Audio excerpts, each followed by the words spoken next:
starts, there may be a record crowd here in Freedom Hall today for the conference tournament championship match between Memphis State and the Louisville Cardinals. It's a sea of red for the Cardinals and a sea of blue for the Tigers, and for about an hour these fans have been in here simply yelling at one another. They are cranked up and ready to go. Hello everybody, I'm Fred White. It's nice to have you with us here in Louisville this afternoon. It's a beautiful day outside of Kentucky. It should be a great day here inside Freedom Hall. Let's take a look at how these two teams got here. Louisville won the bye by way of winning the Metro Conference regular season championship. Then yesterday afternoon, Louisville got by Cincinnati. Memphis State blew out South Carolina in the opening round, then survived a Florida State shot at the gun yesterday afternoon and beat the Seminoles by 2. And now they are ready for the rubber match of a 3-game series between these two teams this year. Let me introduce my colleagues and establish their credentials. First of all, Jack Gibbons, the former All-American at the University of Kentucky, a gentleman who scored 41 points in the national championship game. Steve Crody, who played on the #1 ranked team at the University of Michigan and was the first player to ever play in 4 NCAA tournaments. So we have credentials on the sideline for you. And gentlemen, with those credentials, let's come to you and get your thoughts on today's game. Thanks a lot, Fred. Certainly an exciting situation here. I don't know if you could ask for better surroundings for a college basketball game. It's the type of game every player dreams about playing in, Jack. There's a mental and a physical part to every ball game, and I know you're going to disagree with me, but I think mentally I like Memphis State coming into this ball game. Bitter defeat for them last Sunday to win the regular season championship. I think they're going to use that as the motivation to come out and play the game of their lives today. Well, see, I think that's a good point, but you have to be realistic about this thing. This game is being played in Freedom Hall in Louisville, Kentucky. That's a home game for the Cards no matter what situation. I know it's the finals of the Metro Conference tournament, but it's a home court game for the Cards. If we're looking for an advantage, that might carry Louisville over. I think beyond that, though, is that we have great players on both teams. We're going to see some super matchups, 2 positions that I think are very important, the point guard spot and the center spot. Both teams have great players here.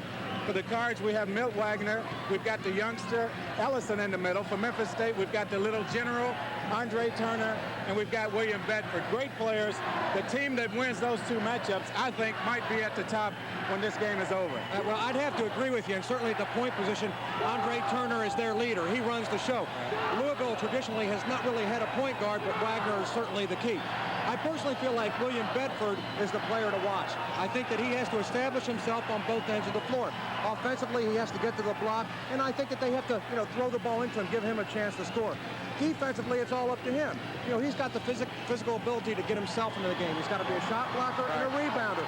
So, if he has an outstanding performance, I think he's a little too much to overcome. Fred, enough talking. Let's toss it up.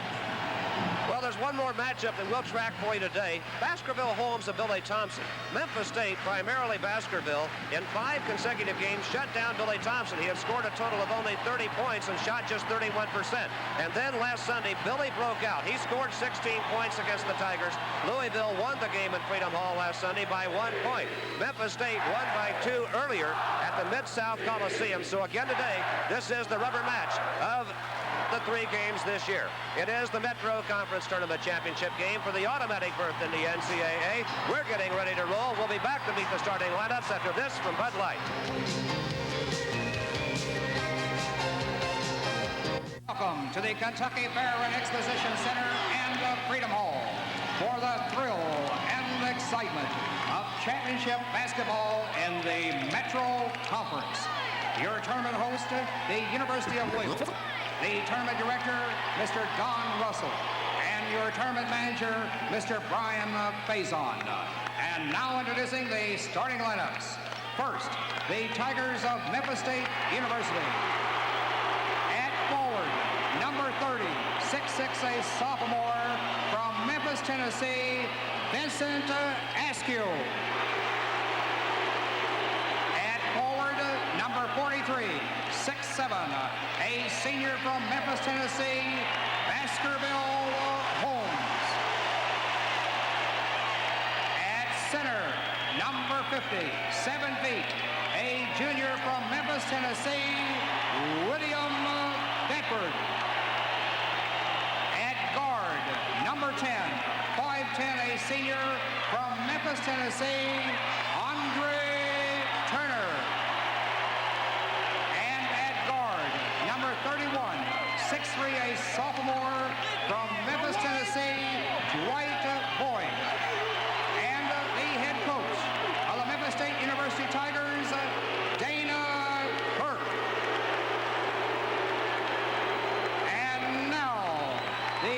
University of Louisville Fighting Cardinals.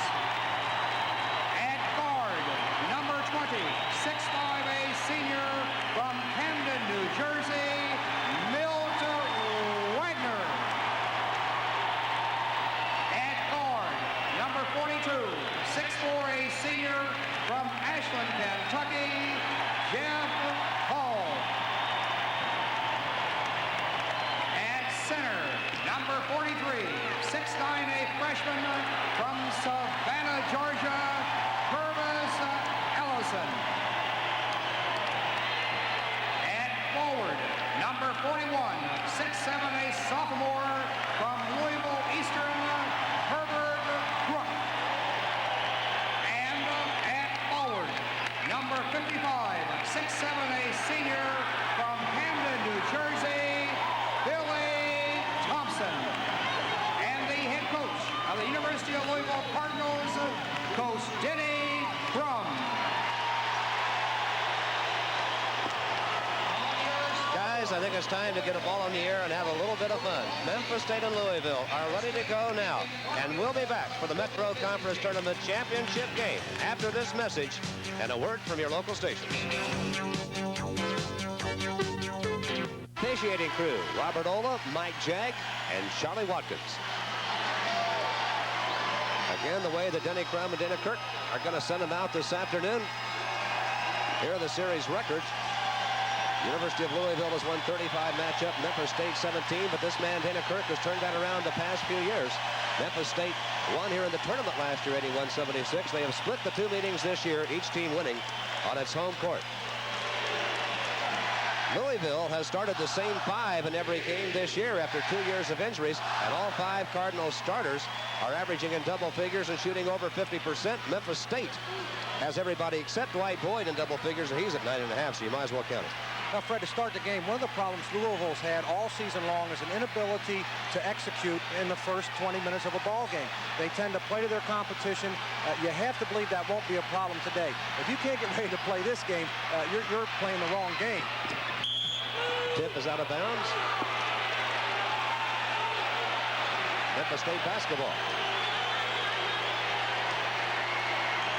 Vincent Askew will play it in, and the Tigers are going to mount the attack first, Jack. Well, I think you'll see both teams just go at it man-to-man. You'll see the Cards, I'm sure, in the man-to-man. I think Memphis State will try to go right inside the Bedford and get him into the game early. Jack, particularly, Louisville plays that switching man-to-man. It's going to create some mismatches. They've got to take advantage of that today, don't they? That's right. Vincent Askew gets the first 2 points, and Memphis State breaks on top 2-0. And the Tigers will apply some pressure. Oh, that pass should have been picked off. Purvis Ellison down along the baseline, outside to Milt Wagner. Ball to Wagner. Louisville showing a little patience on their first possession. Fred, Memphis State opens up in the man defense. In this matchup, they tended when they go ahead and get the lead, they'll tend to fall back into a zone. So both teams get their first shot down, and we've got a 2-2 tie. Milt Wagner connected for Louisville. Oh, what a pass. Baskerville Holmes off the feed from Andre Turner. Well, somebody missed the assignment down there. Both Crook and Ellison back in there watching Holmes. And Holmes kind of the unsung hero for this Memphis State team. Does so many things well. He's a hot player of late, as everyone knows. Last 6 ball games, getting about 17 points per game, 8-9 rebounds. Certainly, he's an added dimension when he's on his game. Herbert Crook misses the turnaround jumper. Memphis State with a rebound. Dwight Boyd. They're going to bring it in a hurry. Boyd's wide open along the lane and gets it. 2 points, Dwight Boyd. 6-2 Memphis State. Boyd with a steal to Baskerville Holmes. 8-2 Memphis State. Memphis State taking the action right to the Cardinals. Full court pressure, very aggressive. And Louisville, as they have a tendency to do sometimes, turning the ball over here early. And an unforced error. And I'm a little surprised, Jack, early in the ball game, give up 2 easy baskets inside, 1 on a missed assignment, and an unforced turnover right there. Purvis Ellison, the freshman center. 8-4 Memphis State. Ellison, oh, what a steal and save. The whistle blew. They're going to call the ball out of bounds. I think they're going to call him out of bounds. This crowd's so loud. A lot of the players didn't hear it. Of course, the crowd didn't hear it. They cheered that last basket, but it's not going to count. Ellison stepped over the line. Denny Crum all over official. He thought that his man had made the save. What a great asset to have a center with the athletic ability that Ellison has. He plays both sides of the floor in that zone defense, capable of running sideline to sideline to get the interception. Andre to Bedford, shot missed. Billy Thompson rebounds. Cardinals down by 4. Thompson with a short jumper. Look at Ellison over Bedford. Oh, he's tough. Tough move right there. I guess this time of the year there are no freshmen left when you have as much playing time as he's had, but to have a guy like that with 3 years to go, if he stays around that long, I'm sure Denny Crum will. He's just very happy with that. Well, like you said, by this time of the year you're a sophomore, you've had a number of games under your belt, and I don't know that there's ever been a freshman center come into college basketball as ready to play as Curtis Ellison. Louisville coaches will say, we knew he was going to be good, but we didn't know he was going to be that good. How could you know that? I think that's good coaching in high school. He's so fundamentally strong. Askew working for the shot, off balance, throws it up and misses. Thompson with his second rebound. And a foul is called against Baskerville Holmes. Baskerville Holmes, a tremendous defensive player. You know what? He hasn't fouled out of a game all year, and he takes on the other team's top scorer almost every game. I think that was a good foul because the Cards are out there. You'll see the throw inside. Ball's going to go in, but Andre Turner, what he does so well, he's going to get it on the fast break. Always there for the assist. Jeff Hall. You guys lend any credence to the theory that teams that press don't like to be pressed? Well, you know, you work against it every day in practice. You would think that teams would be howling, but you're working against the second and third unit a lot of times, and then in game situations, you're not prepared for it. Ball comes down inside. Billy Thompson can't grab it. Memphis State has it. Andre getting it up in a hurry to the circle to Askew. He's going to fire it down to Bedford, and that jump hook is good. First 2 points for William Bedford. Memphis State leading 10-6. A number of different things they did well on that exchange. Got the ball down in a hurry. As usual, Turner gets the ball to the right guy in the right place. And hey, when Bedford shoots well, once again, he's got the height and talent that you can't defend him. That was a rare side. Purvis Ellison couldn't make the catch. Andre Turner. Yep. Herbert Crook. Here's the rebound down for Louisville. Milt Wagner hunting. Gets the shot. Good. 4 points Wagner. He has 4. Ellison has 4. Jack, I think that's what you see Milt Wagner do well when he's on his game. He has the ability to just dribble the ball the length of the floor, and with that height, he can back in the smaller guard, and he likes to take it end line to end line and just go up for the jumper. Well, that Boyd alone in the corner. His shot misses. Askew with an offensive rebound. Fires it down inside. Bedford's reverse layup, no. Well, that's Curtis Ellison with the intimidation on that shot. Thompson with another rebound. That's his third. And Milt Wagner threw it into the hands of Askew and then comes back and fouls him. Milt says, who, me? The official says yes, and that's 2 fouls on Milt Wagner. Well, I think Milt got him, no doubt about it. A little bit frustrated that he threw that ball away. You should have seen a bounce pass here. He's going to try to go over, and that's not the place to make that pass. Now watch the knee. He's going to get him right there with the body. There's the foul. There's a timeout now in Louisville. 15:36 left in the first half. Memphis State up by 2, and we'll be back after this word from Bud Light.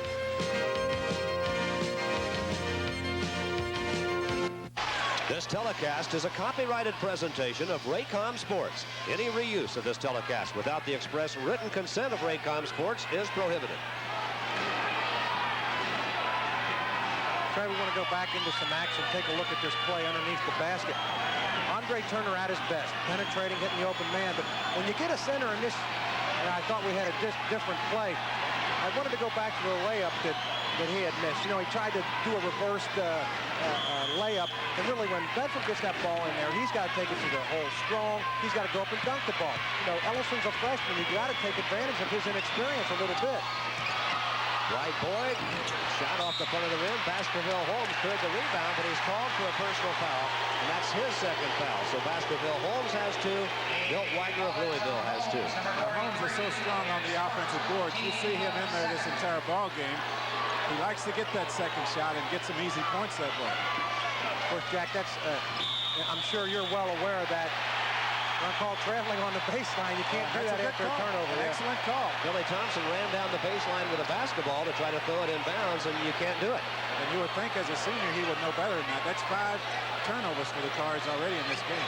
They had a bunch of turnovers yesterday when they beat Cincinnati. It was a rugged ball game here. There were 62 fouls called in that game. See this wide angle shot. You get a chance to see Memphis State run their offense. Bedford needs to be a little more active. Oh, Boyd got completely loose in the circle and buries the jump shot. Dwight Boyd has 4 points. He scored 18 points in this tournament. Jeff Hall, the off guard for Louisville, tries to answer, and it's in and out. Naskew had the rebound, now picked up by Andre Turner, and watch him push it up. Oh, what a pass. Dwight Boyd's shot was blocked. Kevin Walls, the freshman in the game, his shot's off the heel of the rim. Billy Thompson-Batley gets it up, and a foul call. Well, the action picking up right there. Good exchange right there. A lot of great athletic ability shown by both teams. Andre Turner on the fast break. It's a great shot, but a good block by Billy Thompson. Glad to see him do something well here because he hasn't had a great game so far. Good block that time, and the Cards off and racing the other direction. Jack, at some point in time, somebody has to say, look, we're going to execute our offense, calm things down, particularly Memphis State. Louisville with 5 turnovers, 2 free throws here, and they're down 2 points. You would like to think Memphis State would have taken advantage of their poor execution. Yeah, that's right. You get that turnover, you have to take advantage of it. So far, Memphis State hasn't been able to. I think both teams like to get up and down the floor, though, so we'll see a lot of turnovers in this game. Billy Thompson's second free throw, rims in and out. Memphis State with great fan support. See them in the background there. They have as many as 7,000 fans here in Louisville for this. The crowd will get into this ball game more and more as the game goes by. 12-8 Memphis State at the moment, and a turnover. 5 seconds. Closely guarded is the call. Well, he was below that line. He never did come back out to break the count. You won't see Andre Turner make that mistake very often. Memphis State has won 3 postseason tournament championships, Louisville 4. And Memphis State has won the last 2. This, the 11th Metro Tournament Championship, and this league has already established very strong national basketball credentials. Herbert Cook at the baseline. It's going to be a foul call down there. I think they're going to get this one before the shot attempt. On a drive to the lane, Askew just put his hand on, hand checking. A little surprised because Askew with so much speed and quickness should be able to get down in a defensive stance and not get deep baseline. Well, I didn't see a whole lot of contact on that particular call. The official right on top of the play. Askew, though, if Cook gets going, which he's capable of doing, he can really hurt you. So he's going to have to prevent Cook from even catching the ball. Cook is probably the most improved player on this ball club. He's so sneaky around the basket. That's his strength. Purvis Ellison picks up 2 points.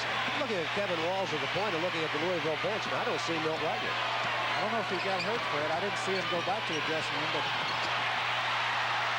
he's not on the bench. That's a good point. Louisville with a chance to tie. Hall from the baseline. We're even. First 2 for Jeff Hall.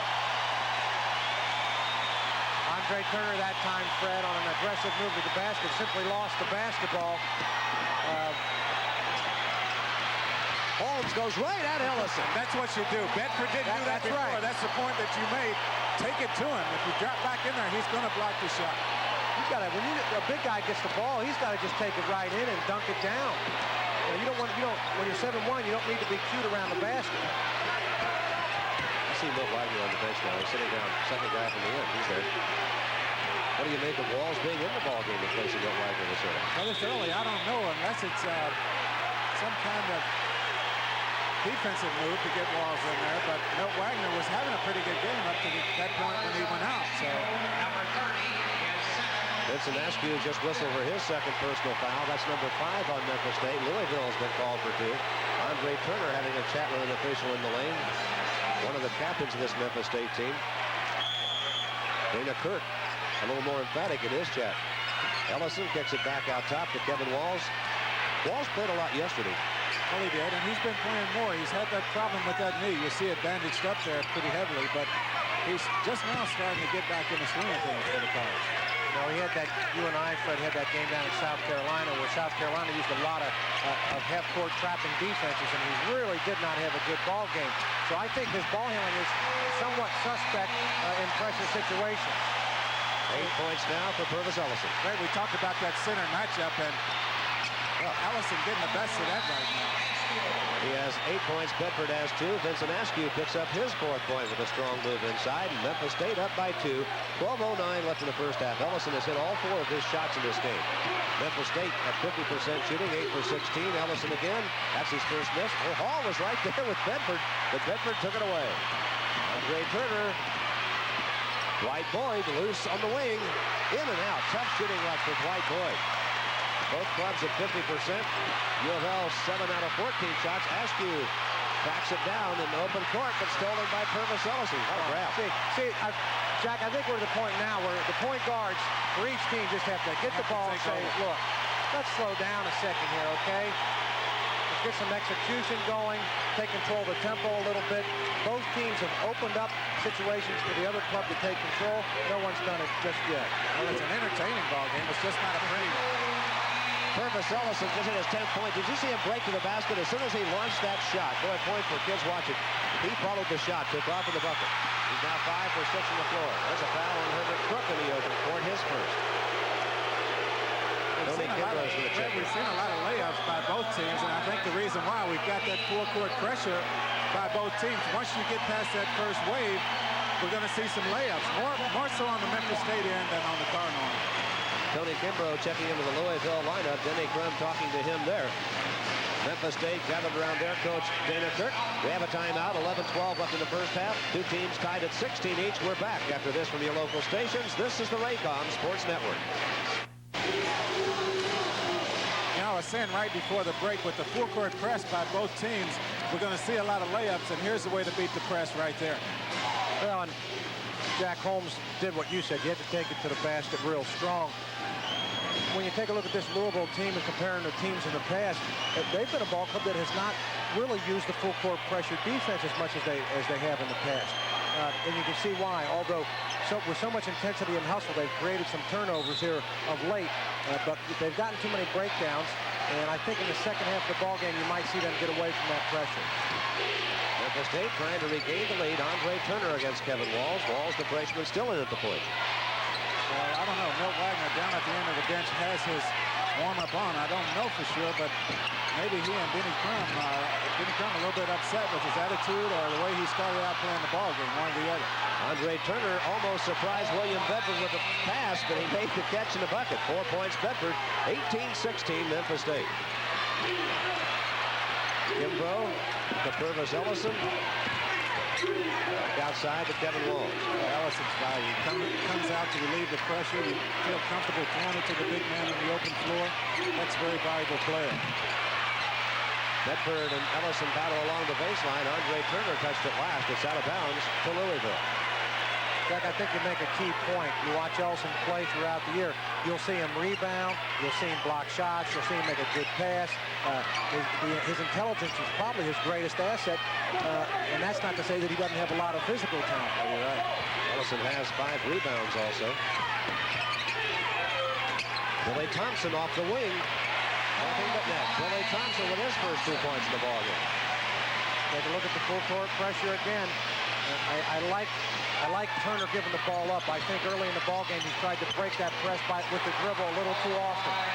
Dwight Boyd has a half dozen points.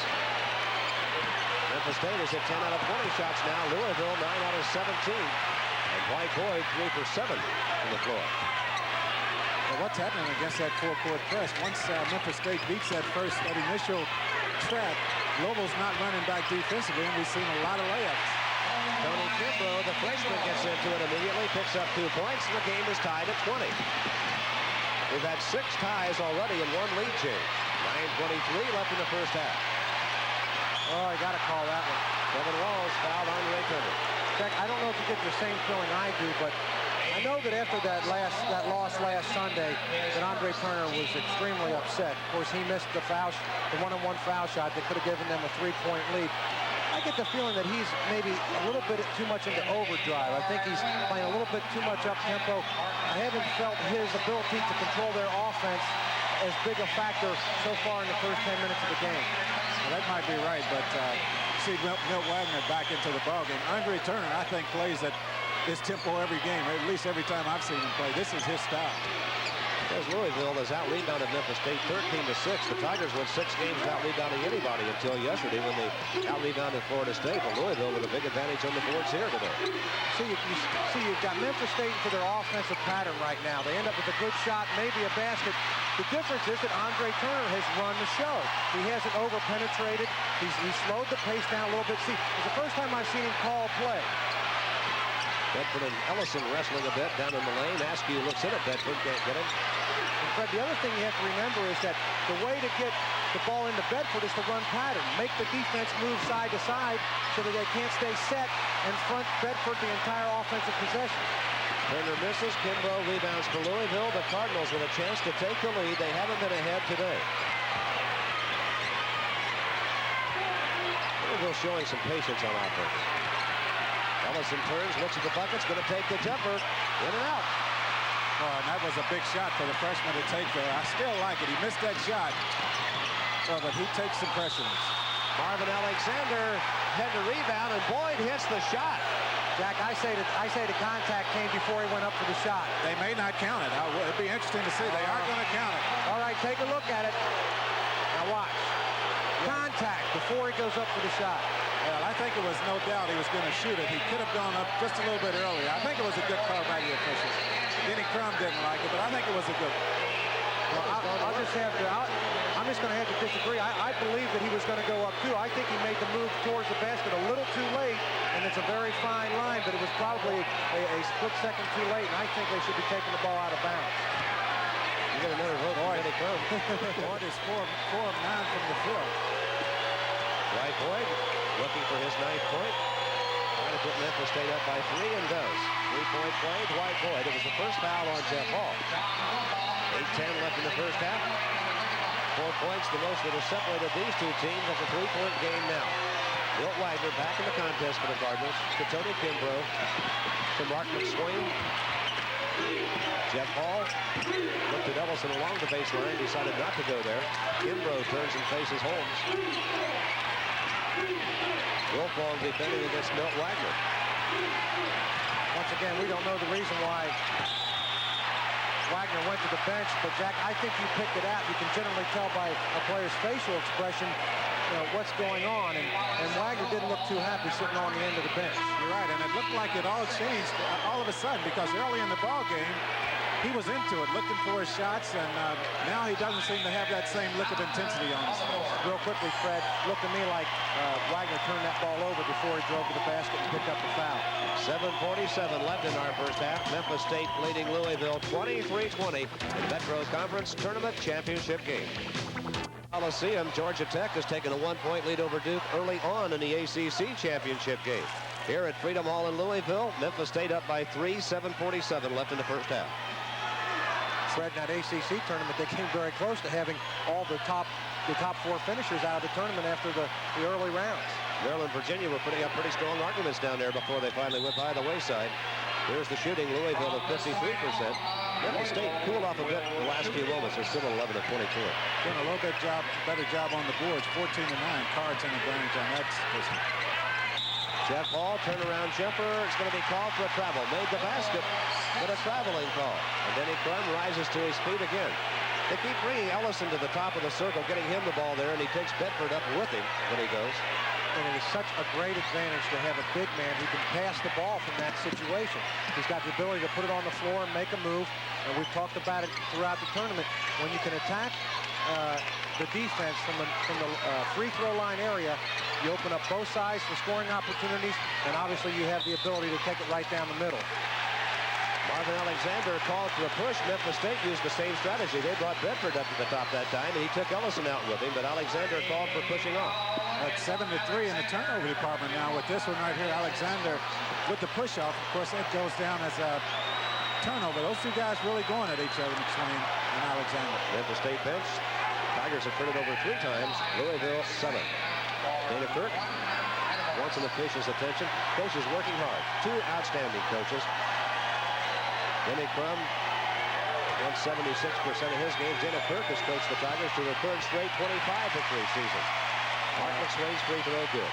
Hard to believe that with 7 minutes, 17 seconds to play, this is the first free throw attempt of the ball game. It is, you're right. And you know, Dwight Boyd shot one on the foul on the shot a while ago, but this is Louisville's team. oh, you're right. It's the first for Louisville. Well, no, I'll take that back. Keith Thompson missed two earlier than that. Very early in the ball game, Billy Thompson. Reading my screen wrong here. And generally, you know, getting to the free throw line is something you have to do to beat each of these ball clubs. In the Memphis State win in Memphis, I think they outscored them by about 10 or 11 at the free throw line, and it was a big factor. That's a foul. Baskerville Holmes right back into the game and right back into the action. That's why he's so valuable. He picked up his second foul early, and Dana Kirk took him out of the game, but he's back in there now. Hopefully he can stay out of foul trouble. First foul on Mark McSwain. Guys, it's got to be fun to play with an Andre Turner. All you got to do is get yourself in position and be ready. He's going to get you the ball. All you have to do is get open and run the fast break. If you fill the lanes on the fast break, he's going to find a way to get to the ball. Baskerville Holmes, an excellent free thrower. 82% shooter, has 7 points. And Fred, I think the real significant point about Turner, to me, is that there are a lot of great players in basketball. And certainly we saw a point guard from Florida State, Pee Wee Barber, maybe had a better individual game than Turner did the other night. But Andre Turner makes every other player on his team a better player because he's involved in so many areas of the game. Really the mark of a good player. In my book, it is anyway. Ellison, Kimbrough from the circle. The freshman drills it. Tony Kimbrough has 4. Well, he's giving him some help off the bench. Kimbrough's going to be a good one. See, Turner now, I think, is handling the defensive pressure much better. Early in the game, he tried to split that initial trap, and I think they've gotten into a little bit of a scrambled situation. That time, a little more patience, got him into their half-court offense. Well, Tony Kimbrough was way up in the air, but lost control of the ball. He was up to I couldn't believe how high he got up on that one. Andre Turner got an air ball. Might have been partially deflected by Wagner. Milt Wagner now for Louisville. Turner takes him to the corner. Andre Turner's 0 for 5 in this game. Poor shot selection by Memphis State on one end, and the Cards get the ball and come down with a chance to take the lead, and Milt Wagner drags his pivot foot. Jimmy Crum up saying, yes, you did it. You know, don't look over here. You did commit the turnover. That's 8 for Louisville in this game, as you see there. 3 for Memphis State. They're doing a better job of protecting the ball, but they're not coming down and taking advantage of those extra possessions. All right, along with Jack Givens and Steve Doty. Hope you're enjoying it. Fred, you saw Wagner do what he likes to do in that situation. He'll run it down the sideline, and if he doesn't have anybody in post-up position, he'll just try to back that guard down.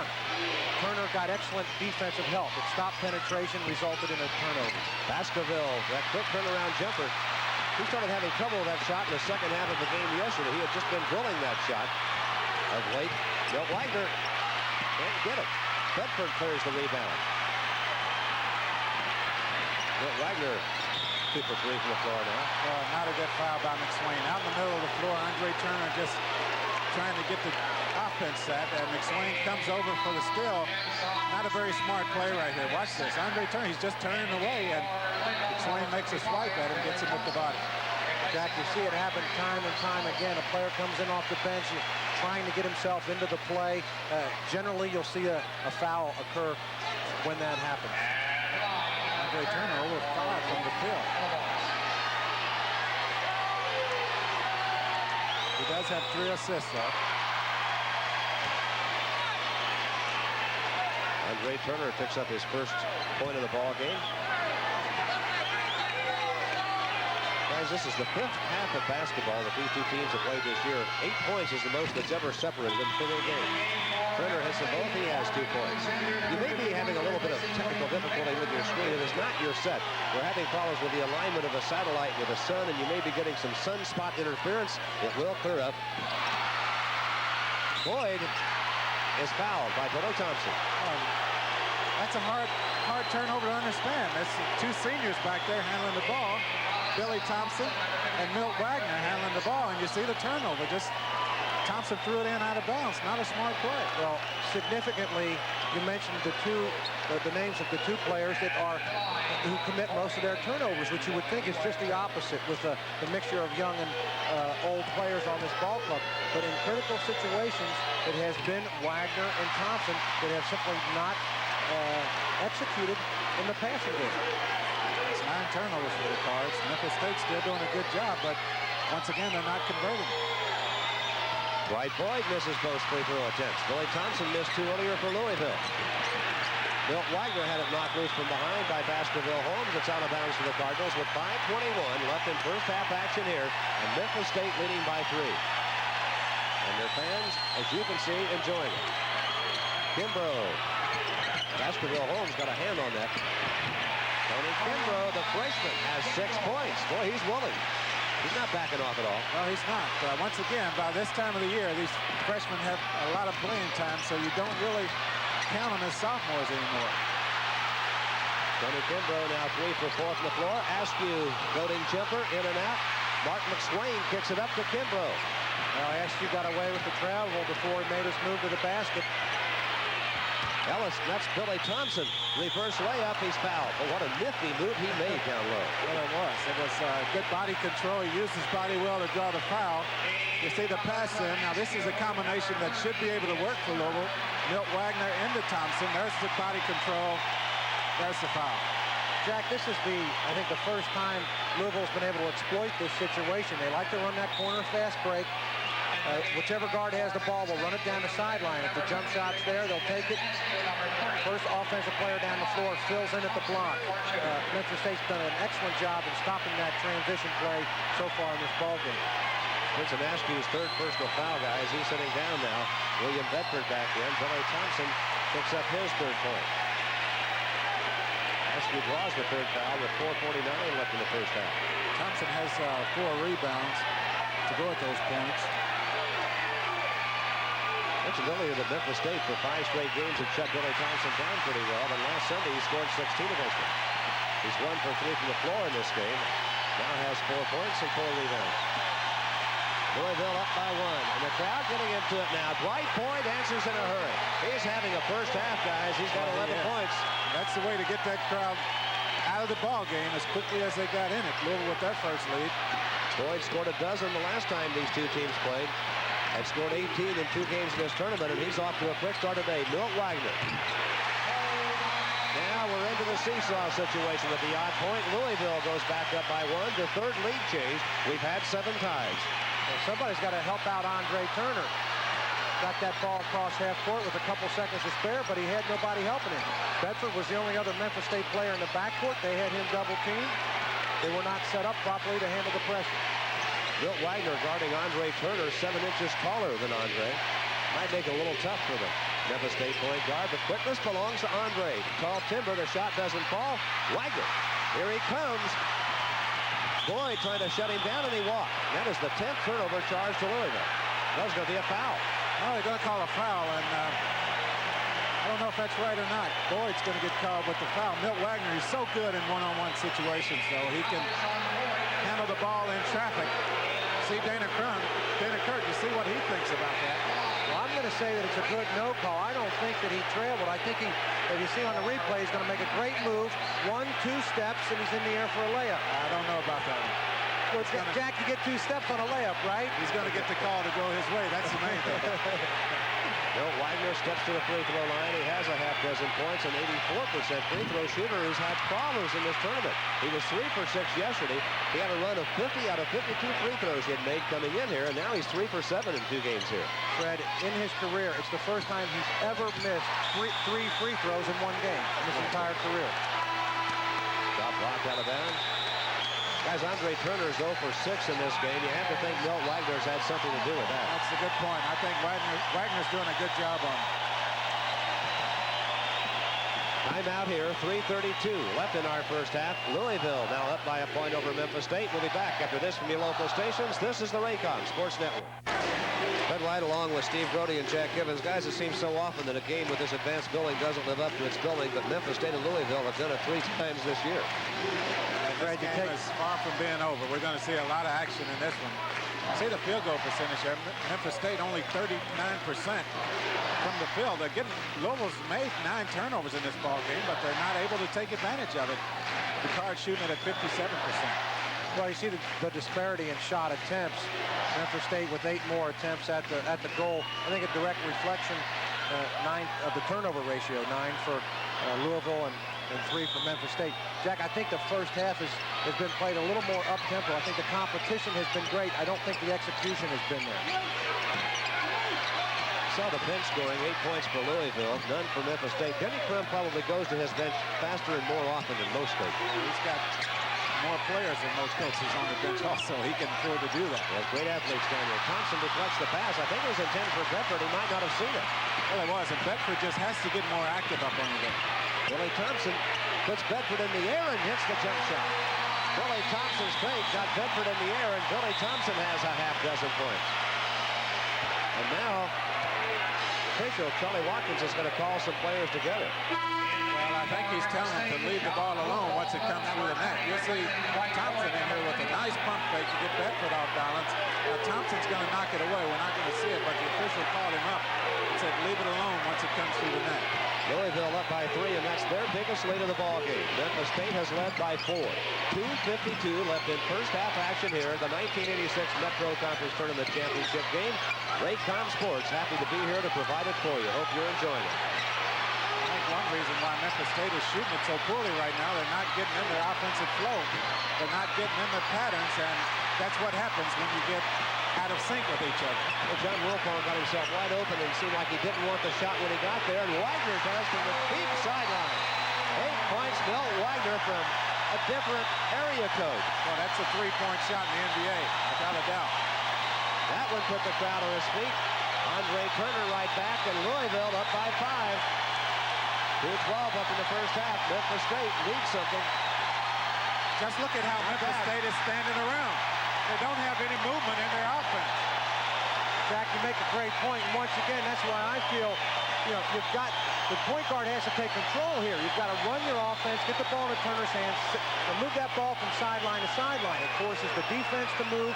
It'll give Bedford a much better chance when the ball is swung to his side to establish position inside for a basket.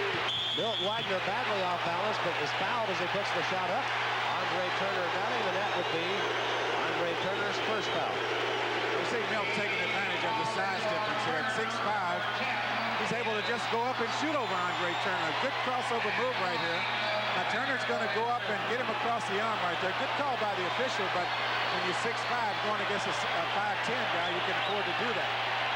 Milt Wagner missed his only free throw attempt in this game. He did a little dance when he put that one up. It's a little handshake from Herbert Cook. Taylor Kirk, the Memphis State coach.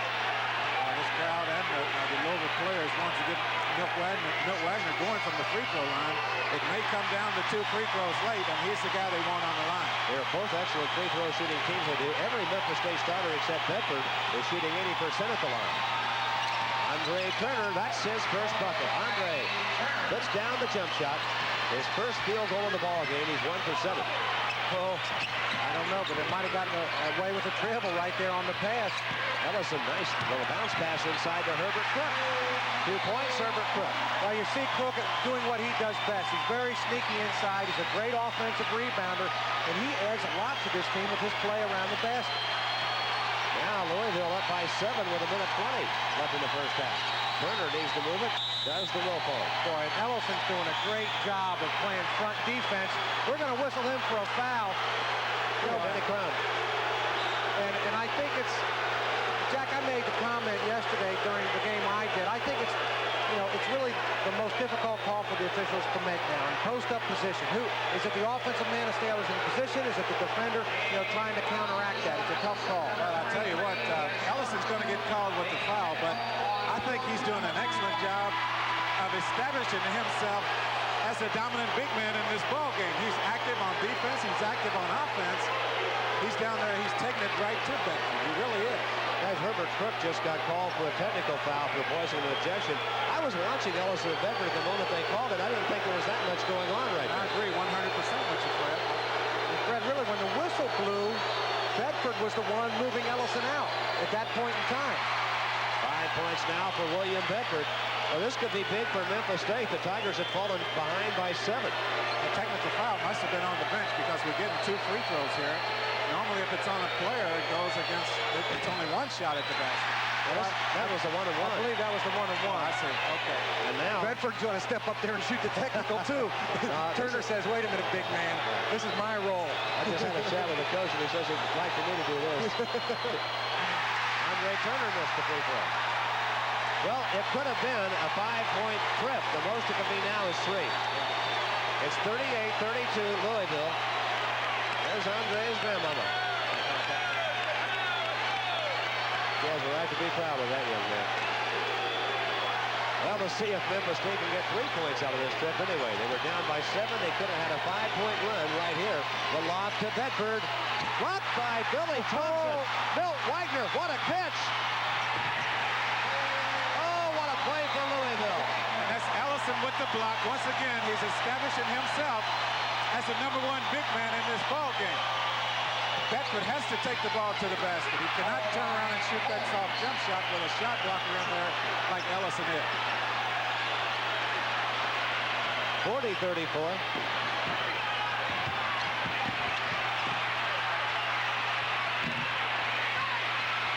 Urgent Cook misses the shot. Now 29 seconds left in the half. Andre Turner looking at Dana Kirk as he comes up court. This could be big for Memphis State. They're down by 6. They were down by 7. They could be within 4 at intermission. I think the technical foul, even though they didn't convert the free throws, Fred, certainly stopped the momentum that Louisville was about to take into the locker room at halftime.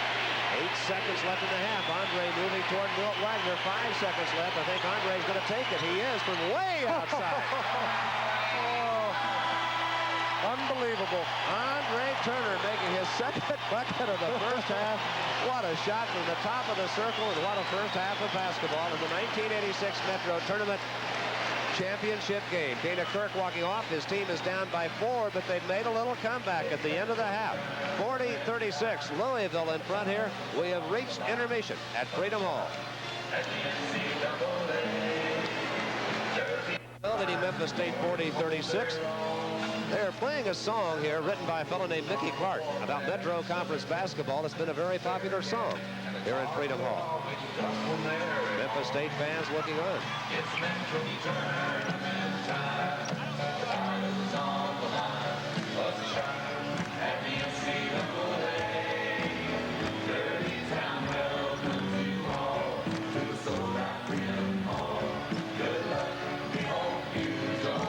Well, the biggest lead of the first half, 7 points belong to Louisville, and you have to think, fellas, that Memphis State did themselves a little good right at the end of the half. Huh? Well, I think so, but I said before the game, the team that wins the matchup of the point guard and the center will probably be on top at the end of this game, and I think the Cardinals have won in both of those categories right now.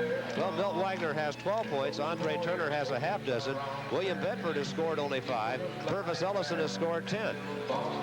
Fred, I guess I tend to agree with Jack, and I think once again you go back to the defeat last Sunday. Andre Turner misses the foul shot, commits the foul.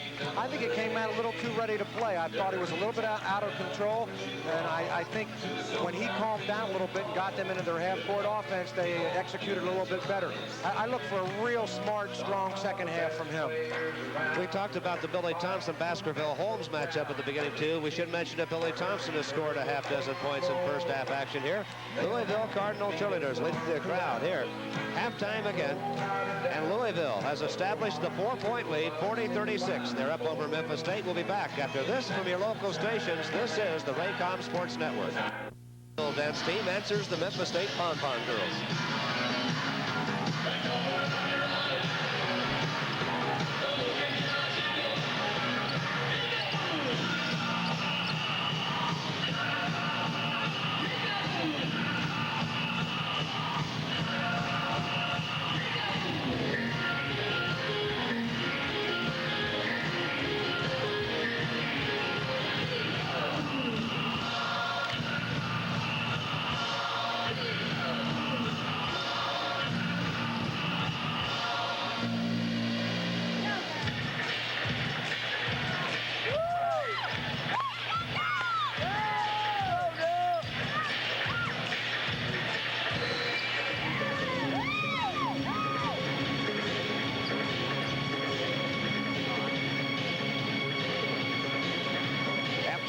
Metro Conference Tournament Championship game. The biggest lead has been 7. That was established at 1 point by Louisville. It is now a 4-point edge to the Cardinals. Memphis State got off quickly, established a quick 4-point lead, but they hit a flat spot in there. Well, they did. Part of the reason why was Louisville picked up the pressure defensively. You'll see the pass in here. Now watch the block by Thompson. And that got the fast break going, and they've been able to do that. Well, and I think really, Jack, this is probably a highlight film that is reminiscent of any year that Louisville plays basketball. They play great help defense inside. So often the block comes from someone else helping out on defense inside, not necessarily the guy who's guarding the offensive player. And certainly anytime you get a block inside, it leads to points on the other end. Guys, Andre Turner now has 30 assists in 2.5 games in this tournament. Set a school record with 15 in the first game, has 5 the first half in this one. Well, he does a good job in the open floor. He hasn't had a real good game from the field. I think he's gotten 2 field goals, but he's missed about 5 or 6 shots. He got the ball in that time to Holmes, and when he does that, they win ball games. On the block, we saw 3 great plays. The block by Billy Thompson, the 7-footer shot, the pass by Crook, the catch by Milt Wagner. We're seeing great plays throughout this ball game. Again at halftime, Louisville with a 4-point lead, and we're back after these messages from your local stations. This is the Raycom Sports Network. Look at the halftime statistics. Memphis State off to a cold start, beginning to pick it up a little bit now. They're nearing 42% field goal shooting. They've had 8 more attempts than Louisville. The Cardinals have been drilling them, though. They're at 61% field goal shooting. Fred, I think the rebounds are rather significant. Anytime you can get that type of an advantage on either end, you know, something's happening. Something is happening inside, and Louisville generally just means you're more ready to play. And I look at this turnover situation. The Cards have committed 9 turnovers. Early in the game, it was like 9-3, but Memphis State was not taking advantage of it. And I think that's one reason why they're down by 4 points here at the half. Halftime score here, again, is Louisville with a 4-point lead, and we'll be back after this message from Budweiser.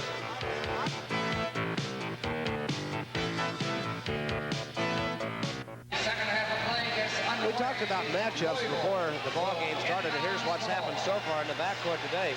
Turner and Boyd for Memphis State have combined for 17 points. Wagner and Hall for 14 for Louisville. Fred, I think I've made my point. I think that Andre Turner just needs to be more of the floor general that we know him to be, and I think that's what we can look for in the second half. And there's the front court scoring. Ellison in Bedford, that matchup. Ellison has doubled in scoring of Bedford, so I think that's a key matchup here in the second half. Memphis State with 19 points up front. Louisville with 18. They're pretty even there. And the bench belongs to Louisville. Tony Kimbrough, the freshman, has 6 points. No points off the bench for Memphis State. A couple points, Fred. Go back to last Sunday's game. Know that for Memphis State, they used 1 sub, and he played 12 minutes. Louisville used 2 subs, and they played a total of 16 minutes. So just the fact that other people are in the ball game indicates that things probably aren't going as well as either coach would like. You know, just a point, too. Last Sunday when these two teams played here, Memphis State only used 6 players in that game. Well, and if they can continue to stay out of foul trouble, I don't think you'll see a whole lot more substitutions than we've seen so far in this game. Vincent Askew is going to have to watch it for a while. He has 3 fouls. He's the only person in any kind of foul difficulty here at halftime. Memphis State down by 4. Louisville with the basketball, and the second half is underway. Memphis State into their familiar man-to-man, and I'll tell you what, the intensity hasn't died down a tick. A lot of pressure. Herbert Crook left hands it up. Ellison with a rebound shot, and Purvis Ellison has a dozen points. And that's 5 offensive rebounds for Ellison. He has a total of 6. He's limping a little bit. I don't know if he got hit on the knee or what. Grabbed his right knee coming back to the court. Did you see him sort of pick on Andre Turner earlier a minute ago? A good one, didn't he? And then there was a mismatch, and that's one of the reasons why he was open up on the basket. Shot misses. Herbert Crook rebounds. Milt Wagner. Andre Turner comes over to shut him off. Herbert Crook is all alone in the circle. Look at Baskerville Holmes battle Billy Thompson, and Thompson commits his second personal foul. And Ellison still limping as he walks back up the court. Well, he is. He seems to be favoring that right knee, and he's rubbing it a little bit now at the half-court line. I hope he's okay. I tell you, he's a competitor, so I don't think it'll bother him quite as much as it may really be, or he won't show it that it's bothering him that much. Bedford near midcourt. Andre Turner now brings it down to the top of the circle. Andre Turner started the first possession by really taking a bad shot. I think he felt a little bit of the defensive pressure inside. Really could have pulled up and shot a better jump shot than the one he ended up getting. Jeff Hall with a floating jumper. Oh, Billy Thompson ran the break that time. 6'7" and ran the break like a point guard. Jeff Hall's 4th point of the afternoon. 8-point lead to Louisville. Mentioned earlier, 8 points has been the biggest lead all year long in 3 games with these two teams. Andre Turner hooked by Milt Wagner and a foul called. 3rd on Milt Wagner. He needs to watch it now. Andre was a little sneaky that time. You could tell just by the way he was feinting that he was going to explode, get some penetration, and try to make something happen. Milt, on a couple of occasions now, determined not to let him get by, has picked up the block foul. Andre Turner took the long shot at the end of the first half to get Memphis State back within 4 after they trailed by 7. Milt Wagner with a steal. Boyd contesting it. Milt Wagner. Well, a great move by Milt. I tell you, one of the problems with having a point guard as great as Andre Turner is, everyone else seems to be standing around watching him. They're not getting into the move.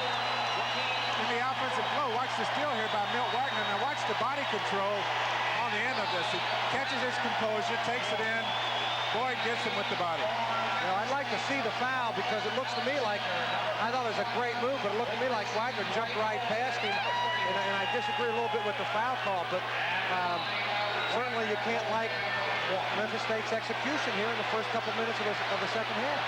Well, just a little bit too much standing around. Milt Wagner 6 of 7 from the field. 2 for 3 on the free throw line. It was the second foul on Dwight Boyd. Well, Milt Wagner may be solving whatever little problem he's having free throwing. He's now hit 3 straight.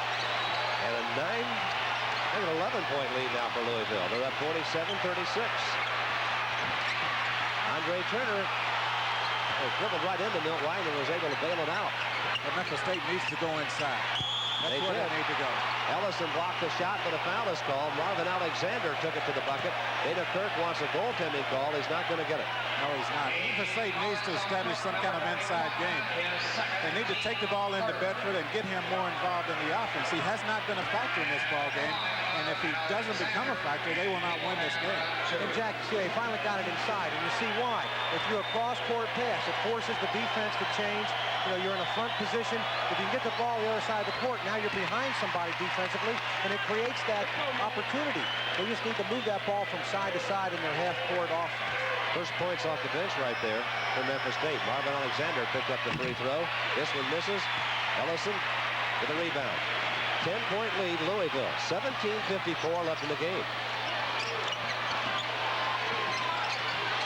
Here's Ellison. Look how much quicker Louisville passes that ball in their half-court offense. They had it on the wing. It went inside. It went to the point. It went to the side again, and they finally get a one-on-one situation. And, of course, Billy Thompson, that's probably his most effective spot on the floor in a one-on-one matchup. Dana Kirk wants a timeout here. He needs one because this crowd definitely into the game, and the momentum definitely in Louisville's side of the court. Louisville starting to get away a bit from Memphis State with 17:29 left in the game. The Cardinals have gone up by 12. There's a timeout. We'll be back after this message from Budweiser. Around the nation today, Raycom Sports is presenting some excellent college basketball. 4 postseason tournament championship games. We're here in Freedom Hall. Down in Greensboro, North Carolina, Duke has opened a 5-point lead over Georgia Tech in the second half. Well, they're showing why they're the #1 team in the country. Georgia Tech with a great team. Duke with a 5-point lead. Raycom Sports also is in Kansas City for the Big 8 tournament and in Dallas for the Southwest Conference tournament. Steve, in games past, when Memphis State's been in this situation, Andre Turner's been able to make a couple of big plays, get a steal, get them started. Well, and not to discredit Andre, he's a great player, but I think in the against full-court defensive pressure, he's not getting any help. They're relying on him to break that solely off the dribble. I think it's been a mistake. Marvin Alexander, a freshman, trying to take it over, but missed, and Cook with a dish to Hall. Here's Ellison. He has 14. Louisville up by 14. And a bit of a surprise here in the second half. The Cardinals opening up a big lead. Well, that play right there tells it all. Purvis Ellison, how much of a factor has he been in this ballgame on both ends of the floor? He's outscored Bedford 14 points to 5. Holmes misses. Memphis State really forcing the issue now offensively. Oh, what a dish from Thompson to Hall. And look at Freedom Hall. Well, and I talked about that home court advantage as a mental advantage for the Cardinals, and you see that right here. Right now they're playing like they should be. They own this place, and they know it. I have to think both coaches are stunned at what's happening here. Both Denny Crum and Dana Kirk expected it to be a very close ball game. No reason to think otherwise. Now the crowd at Freedom Hall on its feet and roaring for Louisville. Dana Kirk talking to an official.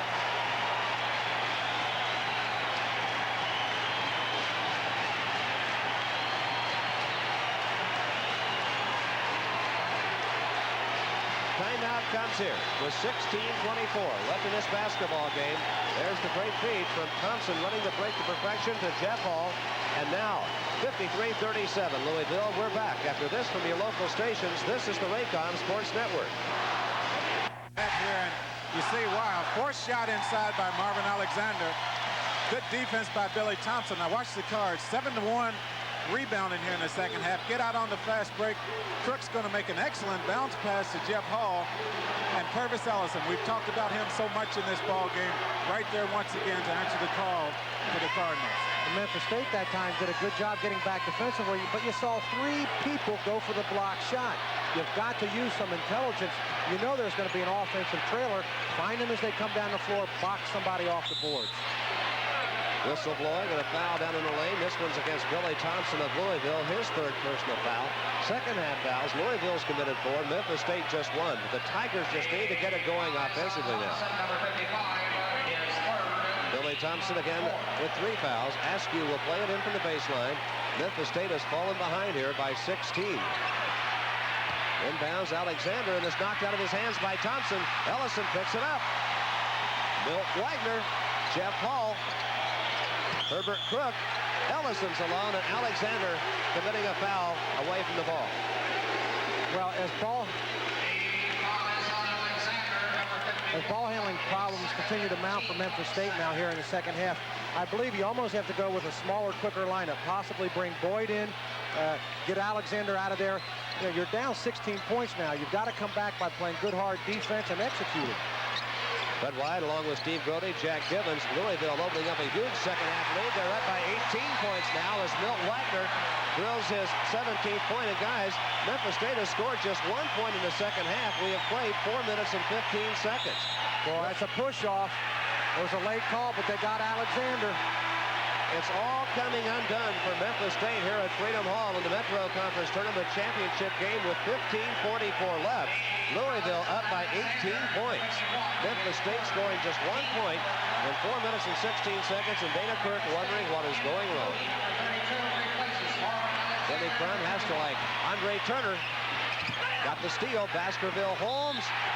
Foul call on Billy Thompson, and Billy Thompson just got a technical foul. He bumped the official. It's the second technical on the Louisville player. Herbert Crook got one earlier for grabbing an official's arm. And Billy Thompson turned. I'm not sure it was that intentional, but he bumped into the official and threw a technical foul. And if Memphis State is to start a run, this is where it's going to have to start. Well, you know Memphis State's a great ball club, and you have to believe that they're going to make that run. But just like in the first half, they have to take advantage of the opportunities when they get them. They didn't do it in the first half. They have to start converting once they get the ball here if they're going to get back into the ball game. No question in my mind, Jack, that this is not obviously an intelligent play on Billy Thompson's part. You've got everything going in your favor. No reason to let your temper get the best of you. And once again, this could be a very big play, possible 5-point play still. Baskerville Holmes now will shoot the technical shot. Well, Memphis State not only an outstanding basketball team, but they are also a team with a ton of pride, and you have to think that there's going to be a run in them. There you saw Billy Thompson bump the official. Well, I looked at the expression on his face. I believe he knew a technical foul was coming, so the question was whether or not he intended to do that. Bedford shot missed, and Purvis Ellison called for a foul. Well, this could now turn into Still a 4-point run. Well, you hate to think that a coach can influence a game and influence the officials, but I know that here over the last few minutes, Dana Kirk has really been working the officials, calling for a foul on every offensive possession. This angle will not give us an indication whether there was any contact or not. It didn't look to me like there was any. But you can see the defensive philosophy on Bedford. Ellison is probably the only player on Louisville's team, Jack, with the long arms that can get up there and bother his shot. They don't want him to try and block it, but they want that hand extended to let Bedford know someone's there. Well, he's done an excellent job on him so far, and I think Memphis State is going to continue to struggle until they establish something in the inside. They're just not doing anything right now from the inside. Now a 14-point lead to Louisville, so Memphis State got 4 points out of that trip up court. Bedford now has 7 points. Memphis Ellison has 14 in the matchup for the centers. Checking rebounds, Bedford has 5, Ellison has 8. Ellison alone, passing up a shot. Cross court to Hall, and Andre Turner getting over there quickly to shut him off. Milt Wagner to Ellison, turns, faces the bucket, takes the jumper, and rebounded by Baskerville Holmes. Memphis State may be ready to make a move. Well, they have to do it right now, and you know they will make a run. Andre Turner to Moody to Turner. Milt Wagner defending him. Turner giving up 7 points in this matchup. Holmes looking for the ball down inside. Askew. They got a mismatch inside. Askew's jumper good, and the Tigers may be on their way back. It's now a 12-point ball game. Obviously a mismatch outside too, Jack, because you got the big man guarding Askew, no match, quickness to the basket. Memphis State's first field goal came 5.5 minutes into the second half. A long time for Memphis State to wait. Ellison dribbling the ball. Now to Tony Kimbrough. 14:22 left in the game. A lot of time left for Memphis State here. Well, you see the foul out front, and obviously Memphis State now starting to pick up some intensity with defensive pressure. No question that you're going to, and Jack, I think you're right. A good team's going to make a run. But why present the opportunity with the technical foul? It's just, you know, unless your opponent back in the ball game, I think we're going to be able to look back and point to that situation as being critical in this ball game. Jeff Hall getting a screen from Ellison, shovels it to Cook. 55-43 Louisville. Ellison took it in the lane, knocked out of there. Andre Turner's going to push it up. They've got the numbers. They're 4 on 3, and Moody with a bucket. And Memphis State on the move. Good press, perfect fast break that time. Andre Turner made the right choice in pressure. The bounce pass got the ball to the right. That was over and back. And over and back. They got a break. Louisville just got by with it. Kimbrough straddled the timeline. The technical. He's got to call a technical. Jeff Hall just threw the ball at Andre Turner. I don't know if the officials saw that or not. But Turner did something to Jeff Hall, and Hall responded by throwing the basketball at him. And Denny Crum is livid as he talks to Robert Ola. Well, what happened, Fred, was that Jeff Hall called a timeout, and as Andre Turner was running by, he just reached in there and slapped Jeff Hall across the arm. I think he tried to get the ball away. Maybe certainly it's an act of intimidation. But you know, you got to, cooler heads have got to prevail. You can't just let your temper get away from you. Now watch the timeout here, and Andre Turner, as he runs by, watch him get him across the arm. Got him right there, and there's Jeff Hall throwing the ball in. And they call the technical foul. Well, Memphis State has fought their way back to within 10, and this is going to help them some more. 13:46 left in the game. You knew with all the pride the Tigers have that they were going to come back at some point in the ball game, and they're on the move now. 13:46 left. Louisville up by 10. Don't go away. But I mentioned a few minutes ago that in situations like this in times past, Andre Turner made a big play to get Memphis State started. I didn't envision that kind of a play, but he just took the ball away. That's a possession call with a technical foul. Memphis State is going to get the ball, the free throw, and then the ball. I'll tell you what, Memphis State started out 0 for 4 here in the second half. They are shooting it a little bit better, 33%. See Baskerville Holmes leading the cheer, trying to get the crowd into it. The Cards out rebounding Memphis State 7-2, though. That's where the difference in the ball game has been. Louisville players have been called for 3 technical fouls. It is now a 9-point lead, and now Bedford leading And Holmes leading the cheers, the Memphis State fans, and there are some 7,000 of them here in Louisville for this tournament on their feet and roaring now. And Memphis State fighting back. They could be within 7. Andre Turner. Generally off a timeout, a team will set up a play to go to their best offensive player. Tried to work a 2-on-2 game on the left side. The defense was there. Now they're into their half-court pattern. Oh, Turner just set up Baskerville Holmes, but the shot won't fall. Kimbrough had it, lost it. It's out of bounds and belongs to Louisville. 13:23 left in this game. 9-point lead to the Cardinals. It looked like Memphis State wanted to go inside to Askew against Jeff Hall. Jeff Hall did a good job on Askew, and he wasn't able to get the ball. So oftentimes, it's the defense on the ball that prevents inside offense. That time, Hall was in a front position, a lot of room for a lob, but with the defensive pressure on Turner, he couldn't get the pass off. Curtis Ellison getting the ball down inside to Herbert Crook, and a personal foul is called. Baskerville Holmes, and that's his... I think that's third personal foul. I thought it was third also. He picked up 2 early, I thought, and did a good job in the first half of not picking up that third one, but they had him for 2. They just announced that's his second foul. We had him with 2 very quickly in the ballgame. If you're going to play at Louisville, you have to know how to play offense at the block position. Everybody in that passing game gets a chance to post up. Crook's probably their best offensive player in that situation. Herbert Crook hits both free throws. 4 points for Herbert Crook in the contest. 11-point lead Louisville. Andre Turner to Moody to Turner. Milt Wagner defended. Turner in the lane. Shot bouncing around, drops off the rim, and Wagner controls the rebound. Tough shooting luck for Andre Turner that time. Well, I still think the Memphis State offense doing a little bit too much standing around. Bedford claims a big rebound. Andre Turner just 2 for 10 from the floor in this game. Milt Wagner's got to have something to do with that, fellas. He's got a 7-inch height advantage in that matchup. Oh, they've got Wagner. 19 points for the 6'5 senior in Louisville, back on top by 13. Fred in that 1-4 offensive set, and you'll see it now when we get the wide angle. There's no defense out front, so that if there's a loose ball or a turnover, you've got Andre Turner as the only person in position to get back defensively. Play held up for a moment while Baskerville Holmes ties a shoe, and Boyd will enter the lineup. I still think Memphis State needs to get a little bit more movement in their offense. They seem to be just standing around watching Andre Turner dribble the ball out on the floor to see what he's going to do with it.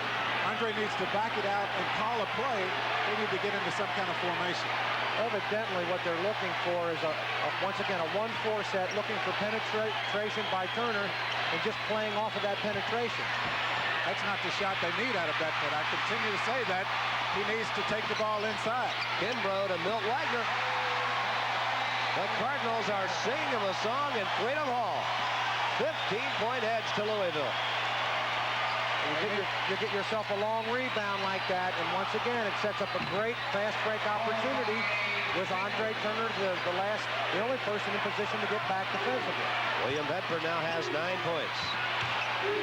Milt Wagner's hit 9 out of 11 shots from the floor in this one. Double dribble. Cardinals turn it over. That is just their 5th turnover. Ellison dribbling the ball out in the open floor.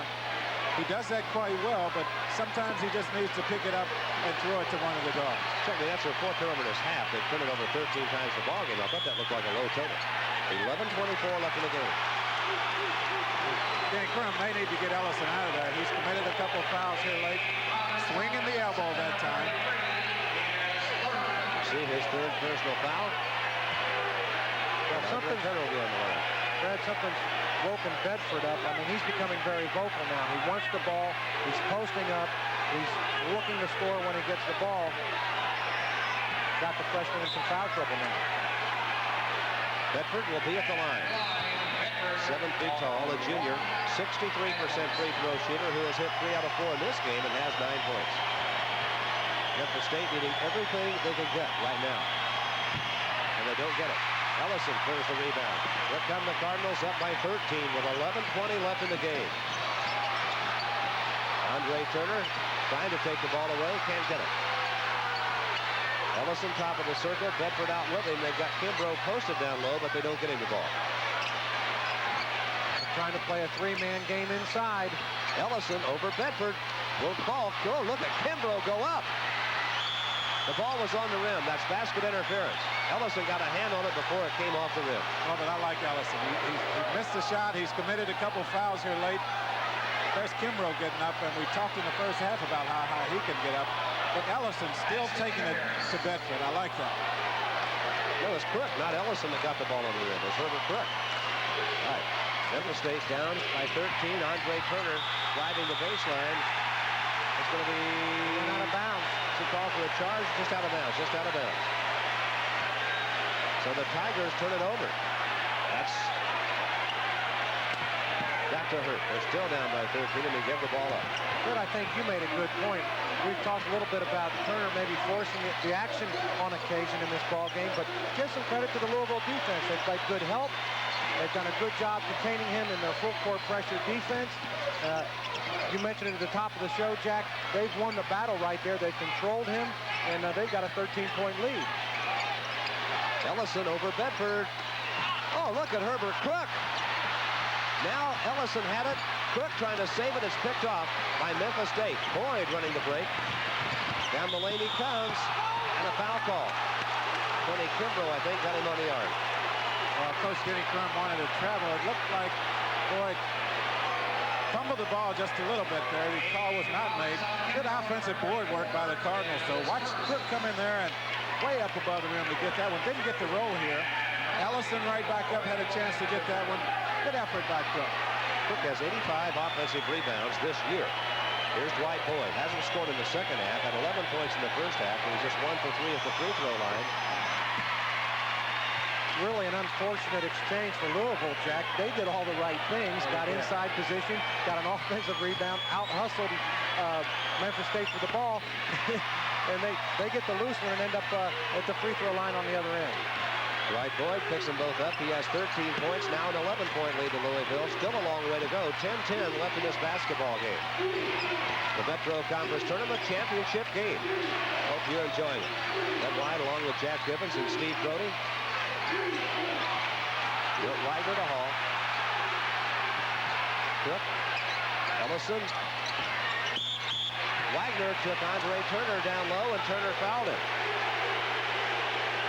Wagner's had pretty good success doing that against Andre Turner. Once again, a 6'5" guard going against a 5'10" guard, and the Cardinals very smart right now to take advantage of that mismatch.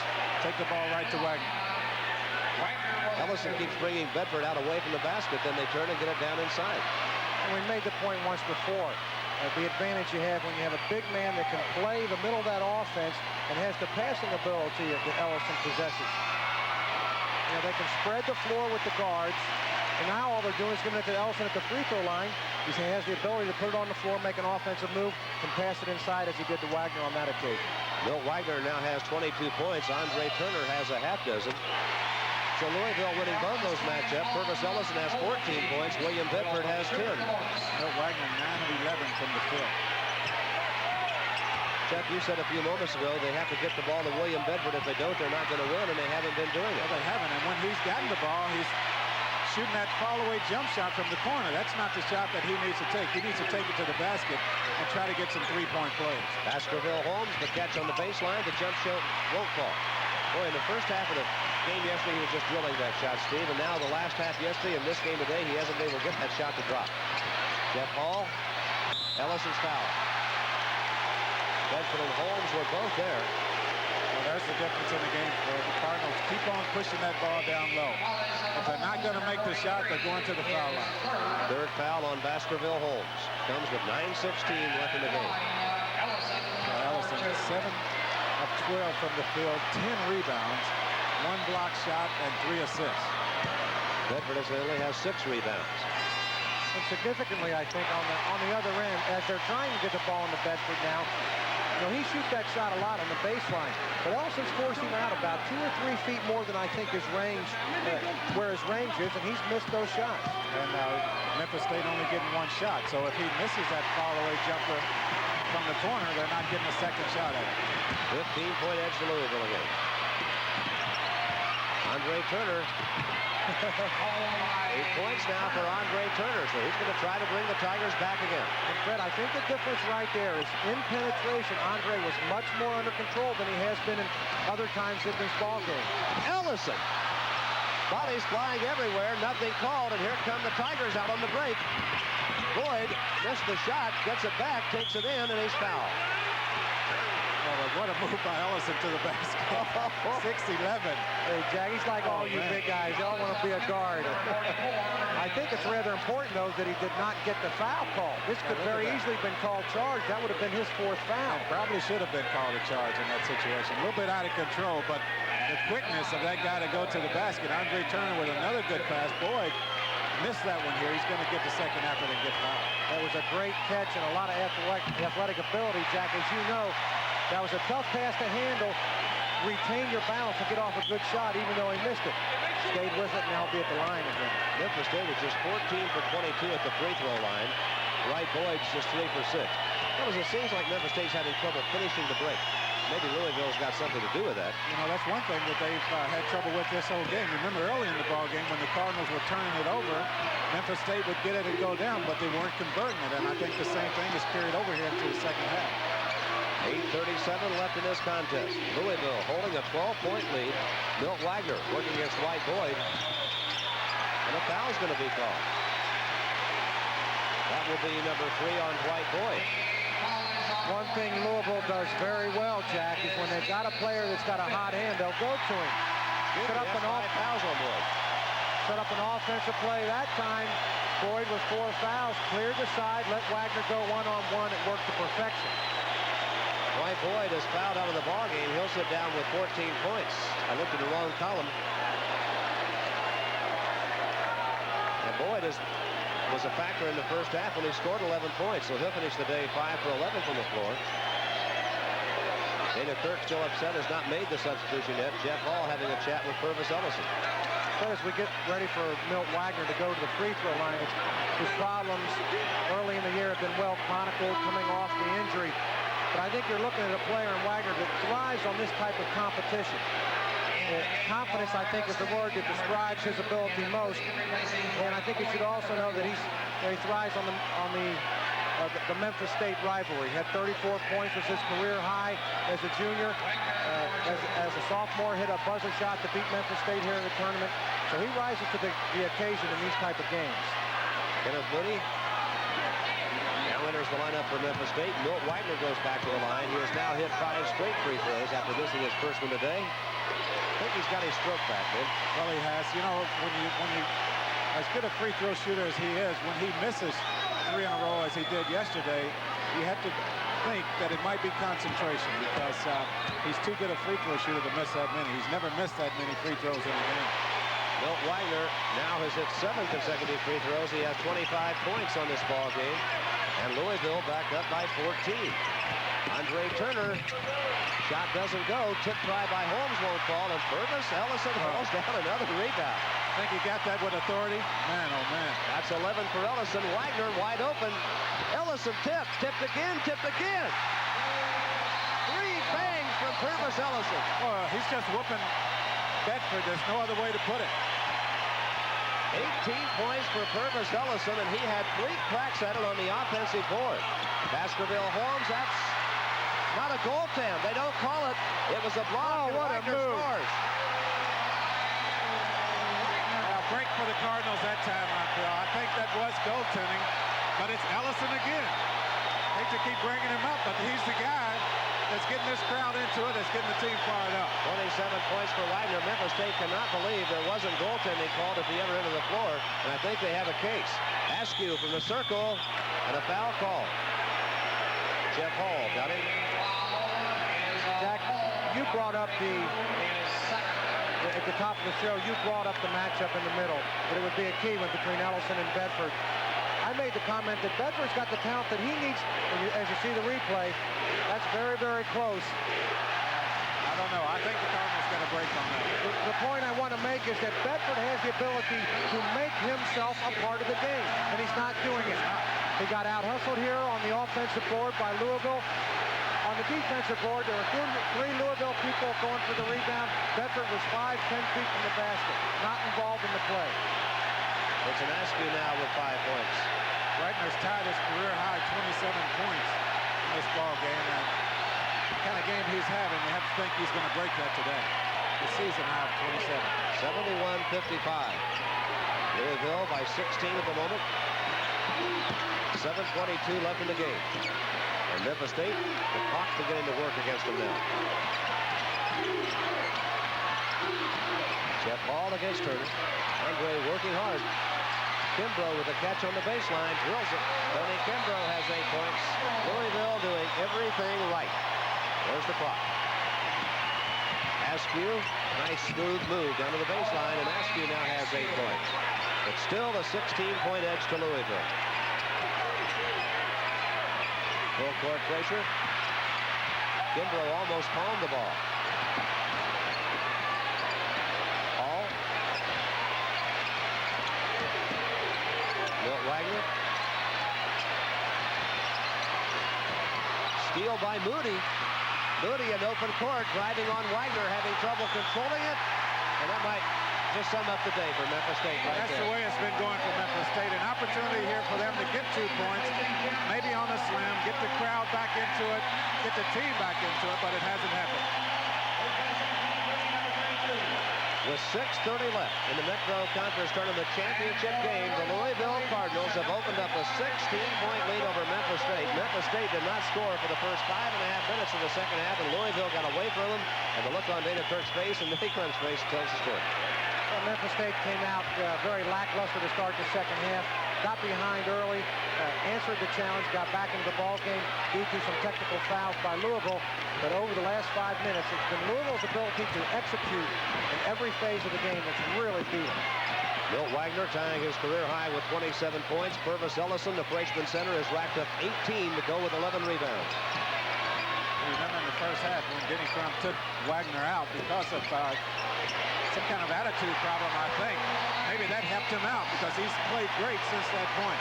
Billy Thompson now has 10 points. I cheated Purvis Ellison. He has 12 rebounds. Andre Turner coming down in the lane, and Kevin Walls fouled him. Andre Turner trying to make something happen here. See Andre Turner, he's done this a lot in the ball game. Just lowered that shoulder. Could have been called for charge on that play. The official called Walls with the drop. Well, I think it's probably a play that the NBA officials determine a little bit better. Oftentimes that offensive player, even when the defender is moving and not in a standstill position, that offensive player will initiate the contact. You just don't see the call very often in the college game. Denny Crum has taken 5 Louisville teams to the Final Four. He won a national championship in 1980, and I have to think if the Cardinals play at this level, they have a chance to return to the Final Four this year. Anything can happen over the next few weeks, but my goodness, they're playing well today. I think for Louisville, the key is the same, the type of intensity that they're willing to come out and play with. You know they're going to play hard in this ball game. I like them in a big game. I think they play big games against good opponents very well. I don't, you always wonder if they're going to get upset in a game where they don't come out and they're not ready to play. Milt Wagner, fouled by Askew. That's the 4th foul on Askew. No. There's a 5-second violation. Excuse me, it was not a personal foul called at all. Memphis State having all kind of shooting problems, shooting just 31% from the floor. Louisville red hot at 57%. And you can go back a long way with that. Only 2 teams in the last 22 games have shot over 50% against Louisville. Well, they play that defense, and they get a lot of block shots, and that's another reason why the percentage is so low. Milt Wagner, shot won't fall. Askew rips it off and brings the ball back for Memphis State. 5:21 left in the contest. Bedford's open down inside and jams it. Well, why he has not been doing that the whole game, running the fast break, getting the ball down low and taking it to the basket, I don't know, but that could have made a difference in the ball game. Andre Turner with a steal, driving on Billy Thompson. Now he's going to wait for help. Jack, we're in a situation now where Memphis State is not out of the ball game. You have to score quickly, but you have to get a good shot every time down the floor. That's going to be the key if they're going to get back in at the last 5 minutes of the game. 4th foul on Purvis Ellison. And no question, you need some type of defensive performance that creates turnovers and quick points. And Ellison's still not backing down. He's still going after it. Got all ball, but got him with the body. He has been if not the key factor, one of the key factors in this ball game, the way he's played, the aggressiveness that he's shown in this ball game. Well, Jack, as you reflect back now, you hit it on the head at the top of the show. You said whoever won the battle at the point guard spot, won the battle at the center spot, was going to win the game. Often, and you were absolutely right. Louisville's gotten the better of both those matchups, and they've got a large lead. And to go back to the third thing we mentioned, the Billy Thompson thing, he's acquitted himself well. He has 10 points in this ball game, 3 or 4 big blocks. 75-63 Louisville. Milt Wagner to Ellison. He's fouled. That bucket's going to count. I think those two guys on that exchange right there really shows what's been happening in this ball game. Milt Wagner, 27 points so far in this ball game. Purvis Ellison dominating on the inside. It's been the key of this ball game. See him going to the basket with authority. Got hit across the arm, but still was able to get that one to go down. Well, Memphis State got themselves in a bad position in full court pressure. You don't want to let that offensive player beat you down the sideline. As soon as they beat the press, they were in a position they had an advantage offensively and converted. Ellison now has 21 points. That was the 4th foul on Baskerville Holmes. He has not fouled out of the game this year. Travis. Ellison also has 12 rebounds, Fred, so a complete ball game from him. Well, to go back to those matchups you mentioned, Ellison 21 points, 12 rebounds. Bedford with 14 points and 7 rebounds, and Milt Wagner with 27 points. Andre Turner with 10. He's 3 or 14 Turner from the field. Askew with an offensive rebound. Ellison got a block. Ball's loose. Turner saves it in the corner and now has to work it out of there. Ellison, something else. Once again, he's got 3 more years if he decides to stay here for the remainder of his career. Louisville has blocked 7 shots today. Memphis State hasn't blocked one. Baskerville Holmes working hard on the baseline, comes out of there with the 2 points, and he now has 15. 13-point edge to Louisville. 4:08 to play. Kevin Walls out near midcourt. Well, Louisville now with the luxury of running some offense, taking some time off the clock. If they're patient, it'll be very difficult for Memphis State to get enough possessions to get back in the game. That's got to be basket interference. But you still have to love it. You still have to love it. Is he aggressive? Oh, he's aggressive. He's been active in the ball game. You see him going in here, and Bedford does not block him out. He comes right along the baseline. Well, I tell you, he has been everything in this ball game. Has 3 block shots to go along with everything else he's doing. Timeout here. 3:50 left in this game. Louisville up by 13. We're back after this. A new attendance record set here at Freedom Hall today. 19,611 looking on. And the Louisville portion of that crowd just loving what they are seeing. They're up by 13 points. Well, Memphis State having a hard time buying a basket here in the second half. Only 27%. 7 of 26 from the field. The Cardinals 14 of 25 for 56%. So they are really putting it in right now. They're also out rebounding Memphis State 19-13. Jack and Steve, I think the thing we have to keep in mind is they're doing this to an outstanding team. Memphis State 27-4, ranked 12th in the nation. Louisville just playing great basketball today, Steve. And no question about it. Denny Crum told me early in the year that this team would be as good as his freshmen play coming off the bench and Ellison in the middle. Those freshmen are maturing, they're playing well, and he's got a ball club that when they're ready to play can beat anybody in the country. Memphis State now down by 11. If the Titans could force a couple of turnovers, they can still make it interesting. 3:30 left in the game. Well, look for that to happen. Memphis State too good to not make this a ball game. They will do everything they can, I'm sure, to get back into this thing. Rodney Douglas was chasing Jeff Hall outside. Now Billy Thompson works against Baskerville Holmes. There's the knockout. Andre Turner takes it away. They're 3-on-2. Andre's going to take it. Short with it. Bedford. Oh, what a throw back up by Bedford. They're looking for him. William Bedford, where have you been? 18 points now for Bedford. Look at this. Just 3 for 16 Oh, from the floor. Sorry, Fred. They had called timeout. Ellison was calling timeout, and they threw the ball to Ellison, and he was looking at the official calling timeout. Fortunately, they called it before the ball was in the air. 2:58 left in this contest. Memphis State making their last surge, closing to within 9, and we're back after this message from Budweiser. Pregame Sports presenting 4 tournament championship games today. We're at Freedom Hall in Louisville. Duke and Georgia Tech all hooked up. 35 seconds left in that game in the Greensboro Coliseum, and Duke up by 1 over Georgia Tech. At Kemper Arena in Kansas City, the Big 8 tournament, Kansas leading Iowa State by 56-54. Well, of course, Iowa State, you take a look at the Southwest Conference also. I did a lot of Big 8 games. I've seen Iowa State play a couple times. Believe me, that's no fluke. They've got an excellent ball club under Johnny Orr. A lot of speed and quickness, and they're going to beat somebody in the NCAA tournament. They have played Kansas tough. 78-69 Louisville here. 2:47 left in this game. On those games we just showed you, being shown around the nation by Raycom Sports today. Bernard's now in the 1-4 offense. Trying to run some time off the clock. 15 seconds left on the shot clock. Jeff Hall lays it back. Billy Thompson released Ellison. 10 seconds on the shot clock. Louisville running it well. They don't even have to take a shot. I mean, there's not enough time left. Well, Milt Wagner buries it and has a career high 29. That basket may have beaten Memphis State right there. Milt Wagner 11 for 15 from the floor today. Foul called at the other end of the floor as Andre Turner drove to the basket.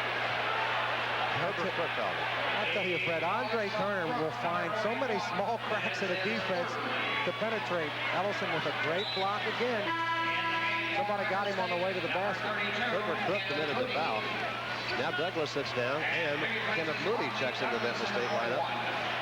2:13 left in the game. Andre Turner steps to the line. His team down by 11. Andre Turner has 10. Andre having a tough shooting day, just 3 for 16 from the floor. When we talk about Milt Wagner's career high 29, you got to go to the end of the court, guys. And Milt Wagner's been defending Andre Turner today, and he's 3 for 16. Well, he's done a good job. He's got that height advantage, and he's taking advantage of it. He really is. He's making it tough for Turner to see the basket when he turns around and faces up. Andre has 12 points. He's giving up 7 inches to Milt Wagner in that matchup. Out of bounds. Memphis State gets it back with 2:12 left, down by 9 points. Well, what they're doing, they're bringing Ellison up there and trying to lob it over, and Billy Thompson had a little bit too much on that one. See the turnovers, 21 turnovers for the Cardinals. They turned it over a lot. Andre Turner, shot won't go. Pass to Bill Holmes, in and out. And Memphis State just having tough shooting luck on top of everything else, and Moody committed a foul. Well, Holmes in his favorite spot has just not been able to knock that shot down on the baseline. Of course, against South Carolina, he made about 5 or 6 in a row from that spot. But they just have not gotten the offensive performance out of a number of different people that they need to beat Louisville. Well, I think you see the frustration on his face. You're going to see the foul. Moody's going to come over the back and get, there it is right there, an obvious foul right there. But look at Holmes. Look at the expression on his face. That's frustration. That's his shot. Well, he knows he's not making it. He knows he should have had that one. And it was a key basket. He's such a competitor, such an excellent player. Baskerville Holmes, a 6'7" senior. I tell you, the Tigers won this game badly. Well, they did. Cook's done a good job on the boards. He has 8 rebounds in this ball game. 5 points to go with his 8 rebounds. Herbert Cook, just a sophomore. Well, Cook's probably the worst free throw shooter of the starting unit. He's had a lot of trouble early in the year. Yesterday hit his first 11 free throws. I believe he went 12 for 14 from the line. He did. Now he's hit 4 straight today, so he's finding the lane. Cook has 6 points, 11-point lead Louisville, 1:55 left in the game. The Cardinals about to nail down their 5th Metro Conference Tournament championship. Well, you'll see Louisville go back into that 1-4, I'm sure. There's a steal. Oh, my goodness. Andre Turner called for a foul. I tell you, Jack, it's tough to talk when Andre Turner's playing defense. He might turn it around on you in a hurry. But what a call. I don't believe that. I thought Andre made a super defensive play right here. Watch the quickness. Look at that step. Where's the foul? I don't see a foul. Oh, man. I knew it was a late whistle. He caught me by surprise. I looked down at my desk for a second, and the ball's head the other way. Andre Turner made a play like that at Virginia Tech, made a steal on Bill Curry late in the game, was whistled for his 5th foul in a similar type of play. Well, I don't know. It's tough to be penalized for making a defensive play that way. He made a tremendous play right there, and to be penalized for it, just, I guess, tells you the way things have been going for Memphis State today. Milt Wagner now has 30 points. 12-point lead Cardinals. 1:43 left to play. Milt Wagner has regained his touch at the free throw line. Clearly, he's now hit 9 straight in this game. Andre Turner, goaltending called against Purvis Ellison. Give Andre Turner 2 points. Is that it? I think the play earlier was an easier call to make goaltending than this one was. May have been Thompson once again. It came from defensive help position.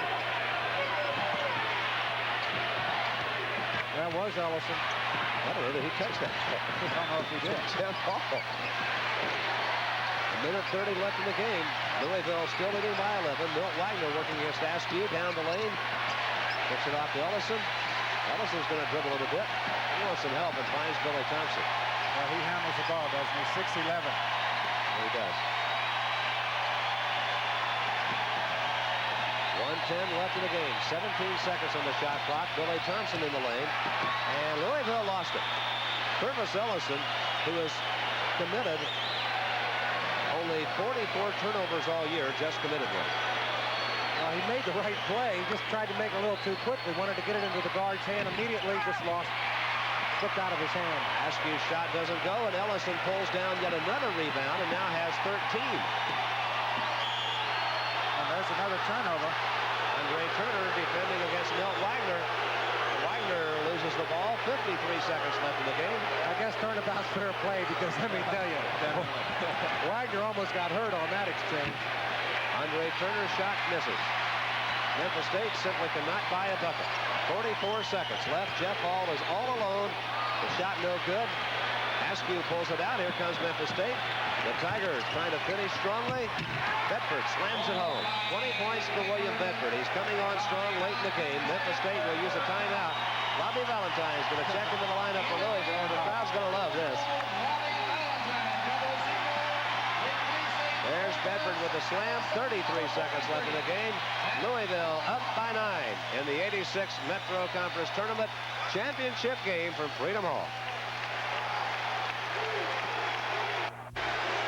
You can see that sea of red across the way. The Louisville Cardinal fans on their feet and celebrating. And now you look at Denny Crum in the Louisville huddle. The Cardinals have been up by as many as 18 points. Memphis State not scoring for the first 5 minutes and 30 seconds. Not getting a basket for the first 5:30 of the second half. They had just one free throw. Louisville got away from them. And Memphis State's had a ridiculous time getting back in this game. Well, they have. I think the Cardinals have played themselves an excellent ball game. They've gotten the production out of a couple positions that they had to get it in order to win this ball game. The center spot and the point guard spot. Those have been the keys.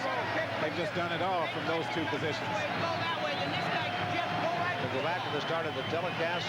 Jack mentioned the two key matchups today, the point guards and the centers. And again, Louisville winning both those battles. Milt Wagner with 31 points now. Andre Turner with 14. Bedford has 20 points. But Ellison has scored 21 and picked off 13 rebounds. And Bedford's points are coming very late in the game after Louisville had gotten away from it. 33 seconds left. I guess if you're a Memphis State fan, you're probably saying to yourself, well, you know, maybe a loss right before the tournament is, you know, is good for us. Possibly, and they learn a lesson. Maybe to some extent, Louisville taught them how to execute in a big ball game. Foul called, and it's going to be an intentional foul.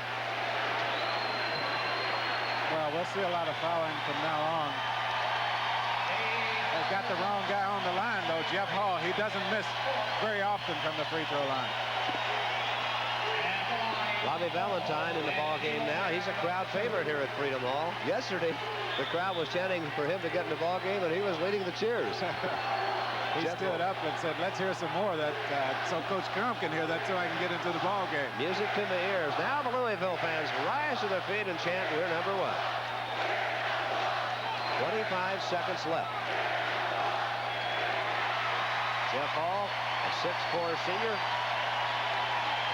Playing his last game in Freedom Hall, has 7 points. Billy Thompson, a senior. Milt Wagner, a senior. Jeff Hall, a senior. Robbie Valentine, a senior, is on the floor. They will bid farewell to a great crowd here at Freedom Hall. Jeff Hall will come out of the ball game, and they're going to roar and appreciate it. 8 points, Hall.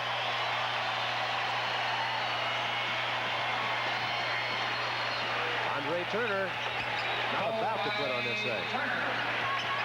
16 points now for Andre. Again, a 9-point lead with just 15 seconds left in the game. Kevin Walls in open court, fouled by Baskerville Holmes. And Baskerville Holmes has fouled out of the game for the first time this year. Well, it's been a very frustrating game for Baskerville Holmes. He missed his #1 shot. He likes to shoot that ball from the corner, the 10-foot jump shot. Does it so well. 15 points and 7 rebounds, so still a pretty good outing for him, but not the kind of game he's typical of having. Baskerville finished the tournament with 50 points and 24 rebounds, so he had a good 3 games here in Louisville. He's an excellent player. Memphis State's going on to the NCAAs. There's the frustration, and you can't really blame him. Now Billy Thompson, the senior, comes off the floor for Louisville. Well, and now Wagner, I would imagine. And you got to like what Denny Crum's doing. He's giving his, putting in a substitution, giving his seniors a chance to walk off the floor in front of the home crowd for the last time with a standing ovation. It's the way every player should get a chance to go out. 31 points on the day for Milt Wagner, and we've mentioned it before, the great defensive job on Andre Turner. Well, he scored the points, but he's also played the defense. And if you cut down Andre Turner, I think we see what will happen to the Memphis State team. They're just not the same ball club when he doesn't have the good game. And Jack, I think, correct me if I'm wrong, but I think as a coaching staff, what you have to do for Memphis State now is you have to turn this negative into a positive. You have to go back, regroup, use this game as something to motivate your team with as you head into the NCAA tournament. You're exactly right. And Dana, he's a good coach. He'll find a way to do that. He'll find a positive in this bad game for them. Kevin Walsh is in his first free throw. 10-point lead Louisville. William Bedford going to the bench with 20 points. Kevin Walsh hit them both. John Wilfong checks in for Memphis State. Andre Turner, look at this gesture of sportsmanship. Andre Turner coming out of the game, going to the Louisville bench and shaking hands with the coaching staff over there. Well, he's not had his best game, but he gives it 110% every minute he's on the floor. He has 16 points and 8 assists on the game. Mooney gets it back up and in, and that's going to be the ball game. All that's left is for Louisville's fans to celebrate. The Metro Conference Postseason Tournament Championship, as well as the regular season championship, belongs to the Louisville Cardinals, as well as the automatic berth in the NCAA tournaments. But make no mistake about it, Dana Kirk's Memphis State team will be in the tournament too. There's the final, 88-79. Louisville defeating Memphis State here. Tremendous performances today from Milt Wagner and Purvis Ellison, the point guard in the center. 21 points for Purvis Ellison. They are the co-Budweiser players of the game. Purvis Ellison and Milt Wagner, and here they are hooking up. Milt Wagner, who had 31 points and a great defensive job, to Ellison, who had 21 points and 13 rebounds. And for those two performances today, Purvis Ellison and Milt Wagner of Louisville named co-players of the game. Well, what a shot that was, too, Fred. Those two guys, both of them had a great game. They ended that play right there with a high five, congratulating each other. I think they both knew that they played well today. Now, hopefully for Louisville now, from their coaching standpoint, you remind your team, say, why did we win this ball game? We beat a heck of a team today. Well, it came down to coming out and being ready to play. Execution, being sharp, cut down on your turnovers. Well, they have to know that when you get into tournament time, you got to be ready to play everybody. I'll repeat what I said earlier. I think they're susceptible to an upset situation. I think they're very good in games where they play an opponent they have a lot of respect for. Denny Crum, his coaching staff, needless to say, happy, and needless to say, the Memphis State bench very dejected now. But make no mistake about it, the Tigers will be back. Yes, they will. Memphis State, a great team. They know that. They know that they could get better performances out of a couple of guys. Andre Turner can play better. Bedford can play better, and Holmes can play better. Again, Louisville winning the championship, 88-79, taking their second victory over Memphis State this year. Our thanks to Jack Gibbons and Steve Cody today, and we're very proud of our Raycom crew that has been bringing you Metro Conference basketball all all season long. And we'd like to show you now some of those people. Our president, Rick Ray. Our executive vice president is D. Ray. The executive producer, Don McGuire. The Metro Conference Basketball Tournament Championship was produced by Mike Platt and directed by Lou Rainoni. Our technical director, Mark Haynes. Our associate producer, Stu Katz. We at Raycom Sports, as you watch the rest of the people who made it possible, would like to thank Metro Commissioner Steve Hatchell, Communications Director Craig Thompson and his staff, Host Sports Information Director Kenny Klein and his Louisville staff, plus all the Metro Conference Athletic Directors, coaches, SIDs, and players for an exciting season and a terrific postseason tournament. We're very proud of all these people whose names you're looking at now. They've done outstanding work for us all year long, from the opening tip-off back in December until this tournament championship game today, when Louisville nailed it down. And there is the reward, the trophy. Final score again, Louisville 88, Memphis State 79. For Jack Gibbons and Steve Grody, Fred White saying thanks for watching. This has been a presentation of Raycom Sports. We want to tell you about the top 4 seeds in each one of those regions. In the West, it's St. John's. In the Midwest, Kansas. In the Southeast, Kentucky. And in the East is Duke. Duke, the overall #1 seed. 4 of the top 9 all-time winningest programs represented by those 4. Over 5,000 victories in their illustrious history. Okay, let's begin now. Let's go to the boards. We're going to go to the West region first. Now, there are 2 sites, Ogden and Long Beach. The D Events Center in Ogden, Utah, on the campus of Weber State, is where they'll be playing games on Thursday and Saturday. Alabama, Birmingham, making their 6th straight trip to the NCAA, 6th-seeded, going against the Missouri Tigers. They're going to the NCAAs for the 5th time in the 1980s. They are the 11th-seeded team. North Carolina, which has been struggling as of late, losing 4 of their last 5 games. They're the 3rd seed, trying to recapture some of that magic when they won it all in 1982. They will meet Utah. Utah is 14th seeded. They were co-champions of the WAC this year with a 20-8 record. Also in Ogden on Thursday and Saturday, the Bradley Braves, 7th seeded. They had their 22-game winning streak snapped at the hands of Tulsa in the Missouri Valley Conference Tournament. They will go against Texas El Paso. This is a significant team. This is the 20th anniversary of Don Haskins' NCAA title that he won in 1966, and so the Bear is back in the tournament again, and they are 10th seeded. Louisville really rolling now. They have won 11 in a row. The Metro Conference champions, the 2nd seed, and they will go against the Drexel Dragons, the 15th seeded team. 8 teams now in Ogden. Now let's look to Long Beach. They'll be playing the games in the Long Beach Arena in Long Beach, California. These games will be played on Friday and Sunday. The #1 seed, St. John's, and Louis Carnesecca's team, the Big East champions last year's, making it to the Final Four. They will meet the Bobcats of Montana State, who won the Big Sky Conference Tournament. They are 16th seeded. Auburn, 3rd straight year to make it to the NCAAs under Sonny Smith. They are 8th seeded, and they will meet the Arizona Wildcats. Arizona capturing their first ever Pac-10 championship. They are 9th seeded. Also in Long Beach on Friday and Sunday, Maryland, who's really been on a tear as of late. They won 6 of their last 8 regular season games, a couple of wins over North Carolina, 5th seeded, going against Pepperdine, the West Coast Athletic Association Conference champions. They are 12th seeded. Nevada, Las Vegas, for the 4th straight year, winning the PCAA. You might recall the Running Rebels made it to the Final Four in 1977. They are 4th seeded. They will square off against Northeast Louisiana, who finished with a 20-win season. The 8 teams from Long Beach, California. Now we go to the Midwest region. 2 sites, Dayton, Ohio, and Minneapolis, Minnesota. In Dayton, they'll be playing in the Dayton Arena. That's on the campus of the University of Dayton. Those games will be played on Thursday and Saturday. Kansas, the top seed, setting an all-time winning record for a season of 31 wins. Larry Brown trying to get back to the Final Four since he took UCLA there in 1980. Going against North Carolina A&T, the Mid-Eastern Athletic Conference champions. They're 16th seeded. Jacksonville, surprising everyone in the Sun Belt Conference tournament. They won it. They are 8th seeded. They will meet the Temple Owls. They were tied for 2nd in the Atlantic 10 Conference. They are 9th seeded.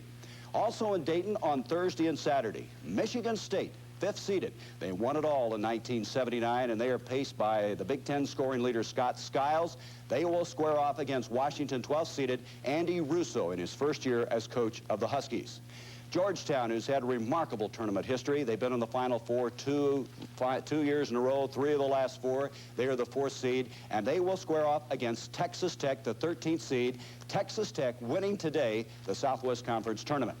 Now, the other site in the Midwest region is in the Metrodome in Minneapolis, Minnesota, the Twin Cities. Those games will be played on Friday and Sunday.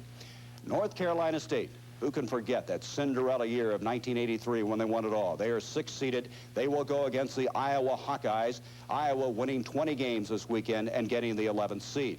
Notre Dame, who made it to the Final Four in '78 and with the best record among all independents, is 3rd seeded, and they will meet the Trojans of Arkansas Little Rock, 14th seeded. Also from the Metrodome on Friday and Sunday, Iowa State, Johnny Orr, returning the Cyclones to the NCAA tournament for the 2nd straight year, runners-up this year in the Big 8, will meet Miami of Ohio, 10th seeded. Miami, Ohio may have the best unknown player in the country in Ron Harper. Michigan repeating as Big Ten champions, the first to do so in that conference since Indiana did it in '80 and '81. Michigan's 2nd seeding will go against the Akron Zips. They were the Ohio Valley Conference champions. And so we're halfway through the process. We'll be going to the Southeast and the East region when we return.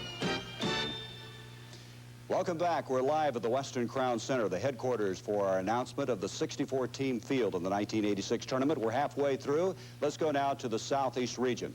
There'll be 2 sites where these games will be played. One will be in Baton Rouge, the other in Charlotte. Baton Rouge, they'll be playing on the campus of Louisiana State University, the Assembly Center. Now, let's look at these games, which will be played on Thursday and Saturday. Purdue, who is making their 4th straight trip to the NCAA, will have to play LSU at home. The Tigers, the 11th seeded team in the Southeast. Memphis State, who made it to the Final Four last year, the 3rd seeded team, they will play Ball State. Ball State winning the Mid-America Conference Tournament, 14th seeded. Also in Baton Rouge on Thursday and Saturday, Virginia Tech, led by the remarkable Del Curry, is 7th seeded, and they will go against the defending NCAA champions, the Villanova Wildcats, 10th seeded. Georgia Tech, who last year Bobby Crimmins got into the NCAA tournament for the first time in 25 years, returned for the 2nd consecutive year. They're the 2nd seed. They will meet Marist from Poughkeepsie, New York, the Red Foxes, 15th seeded. Now, the other site is in Charlotte, North Carolina, and Charlotte Coliseum will be the site of those games. Their games will be on Friday and Sunday. The top-ranked and top-seeded team in the Southeast, Kentucky, who's won 5 NCAA championships in their illustrious history, will meet Davidson. Davidson, the Southern Conference champions. Interesting to note, the 16th seeded team, the last time they were in the tournament field was 1970 when Lefty Driesell was coach. Western Kentucky, the Hilltoppers, the 8th seed in this region, will meet the Nebraska Cornhuskers. Congratulations to Nebraska, the first time they've ever been in the NCAA tournament. Also, congratulations in order for Coach Mo Iba. In Charlotte, continuing on Friday and Sunday, Alabama, who was in the Final 16 a year ago, the Crimson Tide, 5th seeded, will meet Xavier of Ohio, Pete Gillen, in his rookie year after last year coaching with Digger Phelps at Notre Dame. Illinois, 4th seeded, and the consensus of opinion now among the Big Ten coaches, they may have the best player in the conference right now in Ken Norman, their outstanding center. They will meet Fairfield, the Stags, 13th seeded, coming out of Connecticut. And now let's go to the East region. And first, let's take a look at the 2 sites. There'll be Greensboro along with Syracuse. In Greensboro, it'll be the Greensboro Coliseum in Greensboro, North Carolina, and those games will be played on Thursday and Saturday. Duke, the #1 seed overall, and Duke has been in the Final Four 4 times, and of course the ACC champions, and they are still waiting the outcome of this game between Mississippi Valley State and Prairie View. They represent the SWAC Conference, the Southwest Athletic Conference. They will be the 16th seed. 8th seeded Old Dominion. They won the Sun Belt Conference regular season schedule. They will meet West Virginia, Gail Catlett's team, not making the field last year. They are this year. They are the 9th seed. Also in Greensboro on Thursday and Saturday, Virginia, who made it to the Final Four in '81 and also in '84, the 5th seeded team, and DePaul, by virtue of their win yesterday over Marquette, finishing at 16-12, get into the tournament field, the 12th seed. Oklahoma, who just missed making it to the Final Four last year, losing to Memphis State, 4th seeded, going against Northeastern. Northeastern has had an outstanding year this year. They are 13th seeded. Our final site in the East region, the Carrier Dome in Syracuse, New York, on the campus of the University of Syracuse. Their games will be on Friday and Sunday. 6th seeded will be St. Joseph's. They're the Atlantic 10 Conference champions, and they are paced by Maurice Martin, a tower of strength in the middle. Richmond, the Spiders, 11th seeded, and they are led by John Newman, their outstanding forward. Indiana, Bob Knight this year, having his 11th 21 season in his 15 years, and of course he has won 2 NCAA titles. That was in 76 and 81. They will meet Cleveland State, the first time Cleveland State has ever been in the tourney field. They are 14th seeded. Finally, from Syracuse on Friday and Sunday, Navy, who has won 20 of their last 21, paced by the remarkable center David Robinson. They're 7th seeded, will meet Tulsa. Tulsa, this year, directed by J.D. Barnett, who left VCU to come to Tulsa. They won the Missouri Valley Conference Tournament, 10th seeded. And Syracuse will be playing at home before those 30,000-plus fans. They are 2nd seeded. Syracuse will meet Brown, Brown winning their first ever Ivy League championship. And so, as you look at this, California didn't make it, Marquette didn't make it, TCU didn't make it. As you look at the breakdown by conference, you see it's led by the ACC with 6, the Big Ten with 6, the Big 8 with 5. That's the most they've ever had. The Big East with 4, the Sun Belt with 4, and the Southeast Conference with 4. And so, Brent, that is an update as you look at the Metro with 3, the Pac-10 with 2, and I'm sure there's some teams disappointed out there, and the Southwest Conference with 1. So let's go back now to Brent in New York. All right, and Gary, let me update that Southwestern Athletic Conference game that is in progress. They, of course, are vying for the 64th spot right now. Mississippi Valley State leading Prairie View A&M. It is 30-24. If Prairie View comes back and wins it, they would get in with the worst record ever. They went into this championship game with a 5-23 mark. Billy, anything surprise you? Well, I think the late season rushes by some teams and also the collapses by others. Like North Carolina, they were #1 ranked team in the country for 13 weeks. They've dropped all the way down to a #3 seed. So what's happened in the last week or so of the season has really cost them. And then you see a club like Louisville that is really turning things around in a hurry. Look like they really impressed with that late season surge for the committee. And I know the one thing that surprises me is that Bradley winds up being seeded 7th, and some folks thought they would be seeded. Basketball State is the state of Utah, and of course they'll be up there all enthusiastic for Utah. Remember the last time Utah was in the tournament, they gave us a great run under Jerry Pym.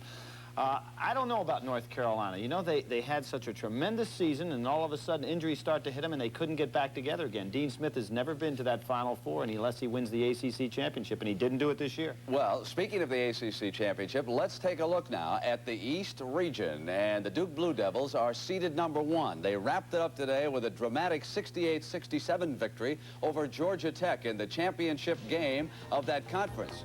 And it went back and forth. Watch Tommy Amaker come up with it. They go 2-on-1, and here comes the splendid Johnny Dawkins for the layup.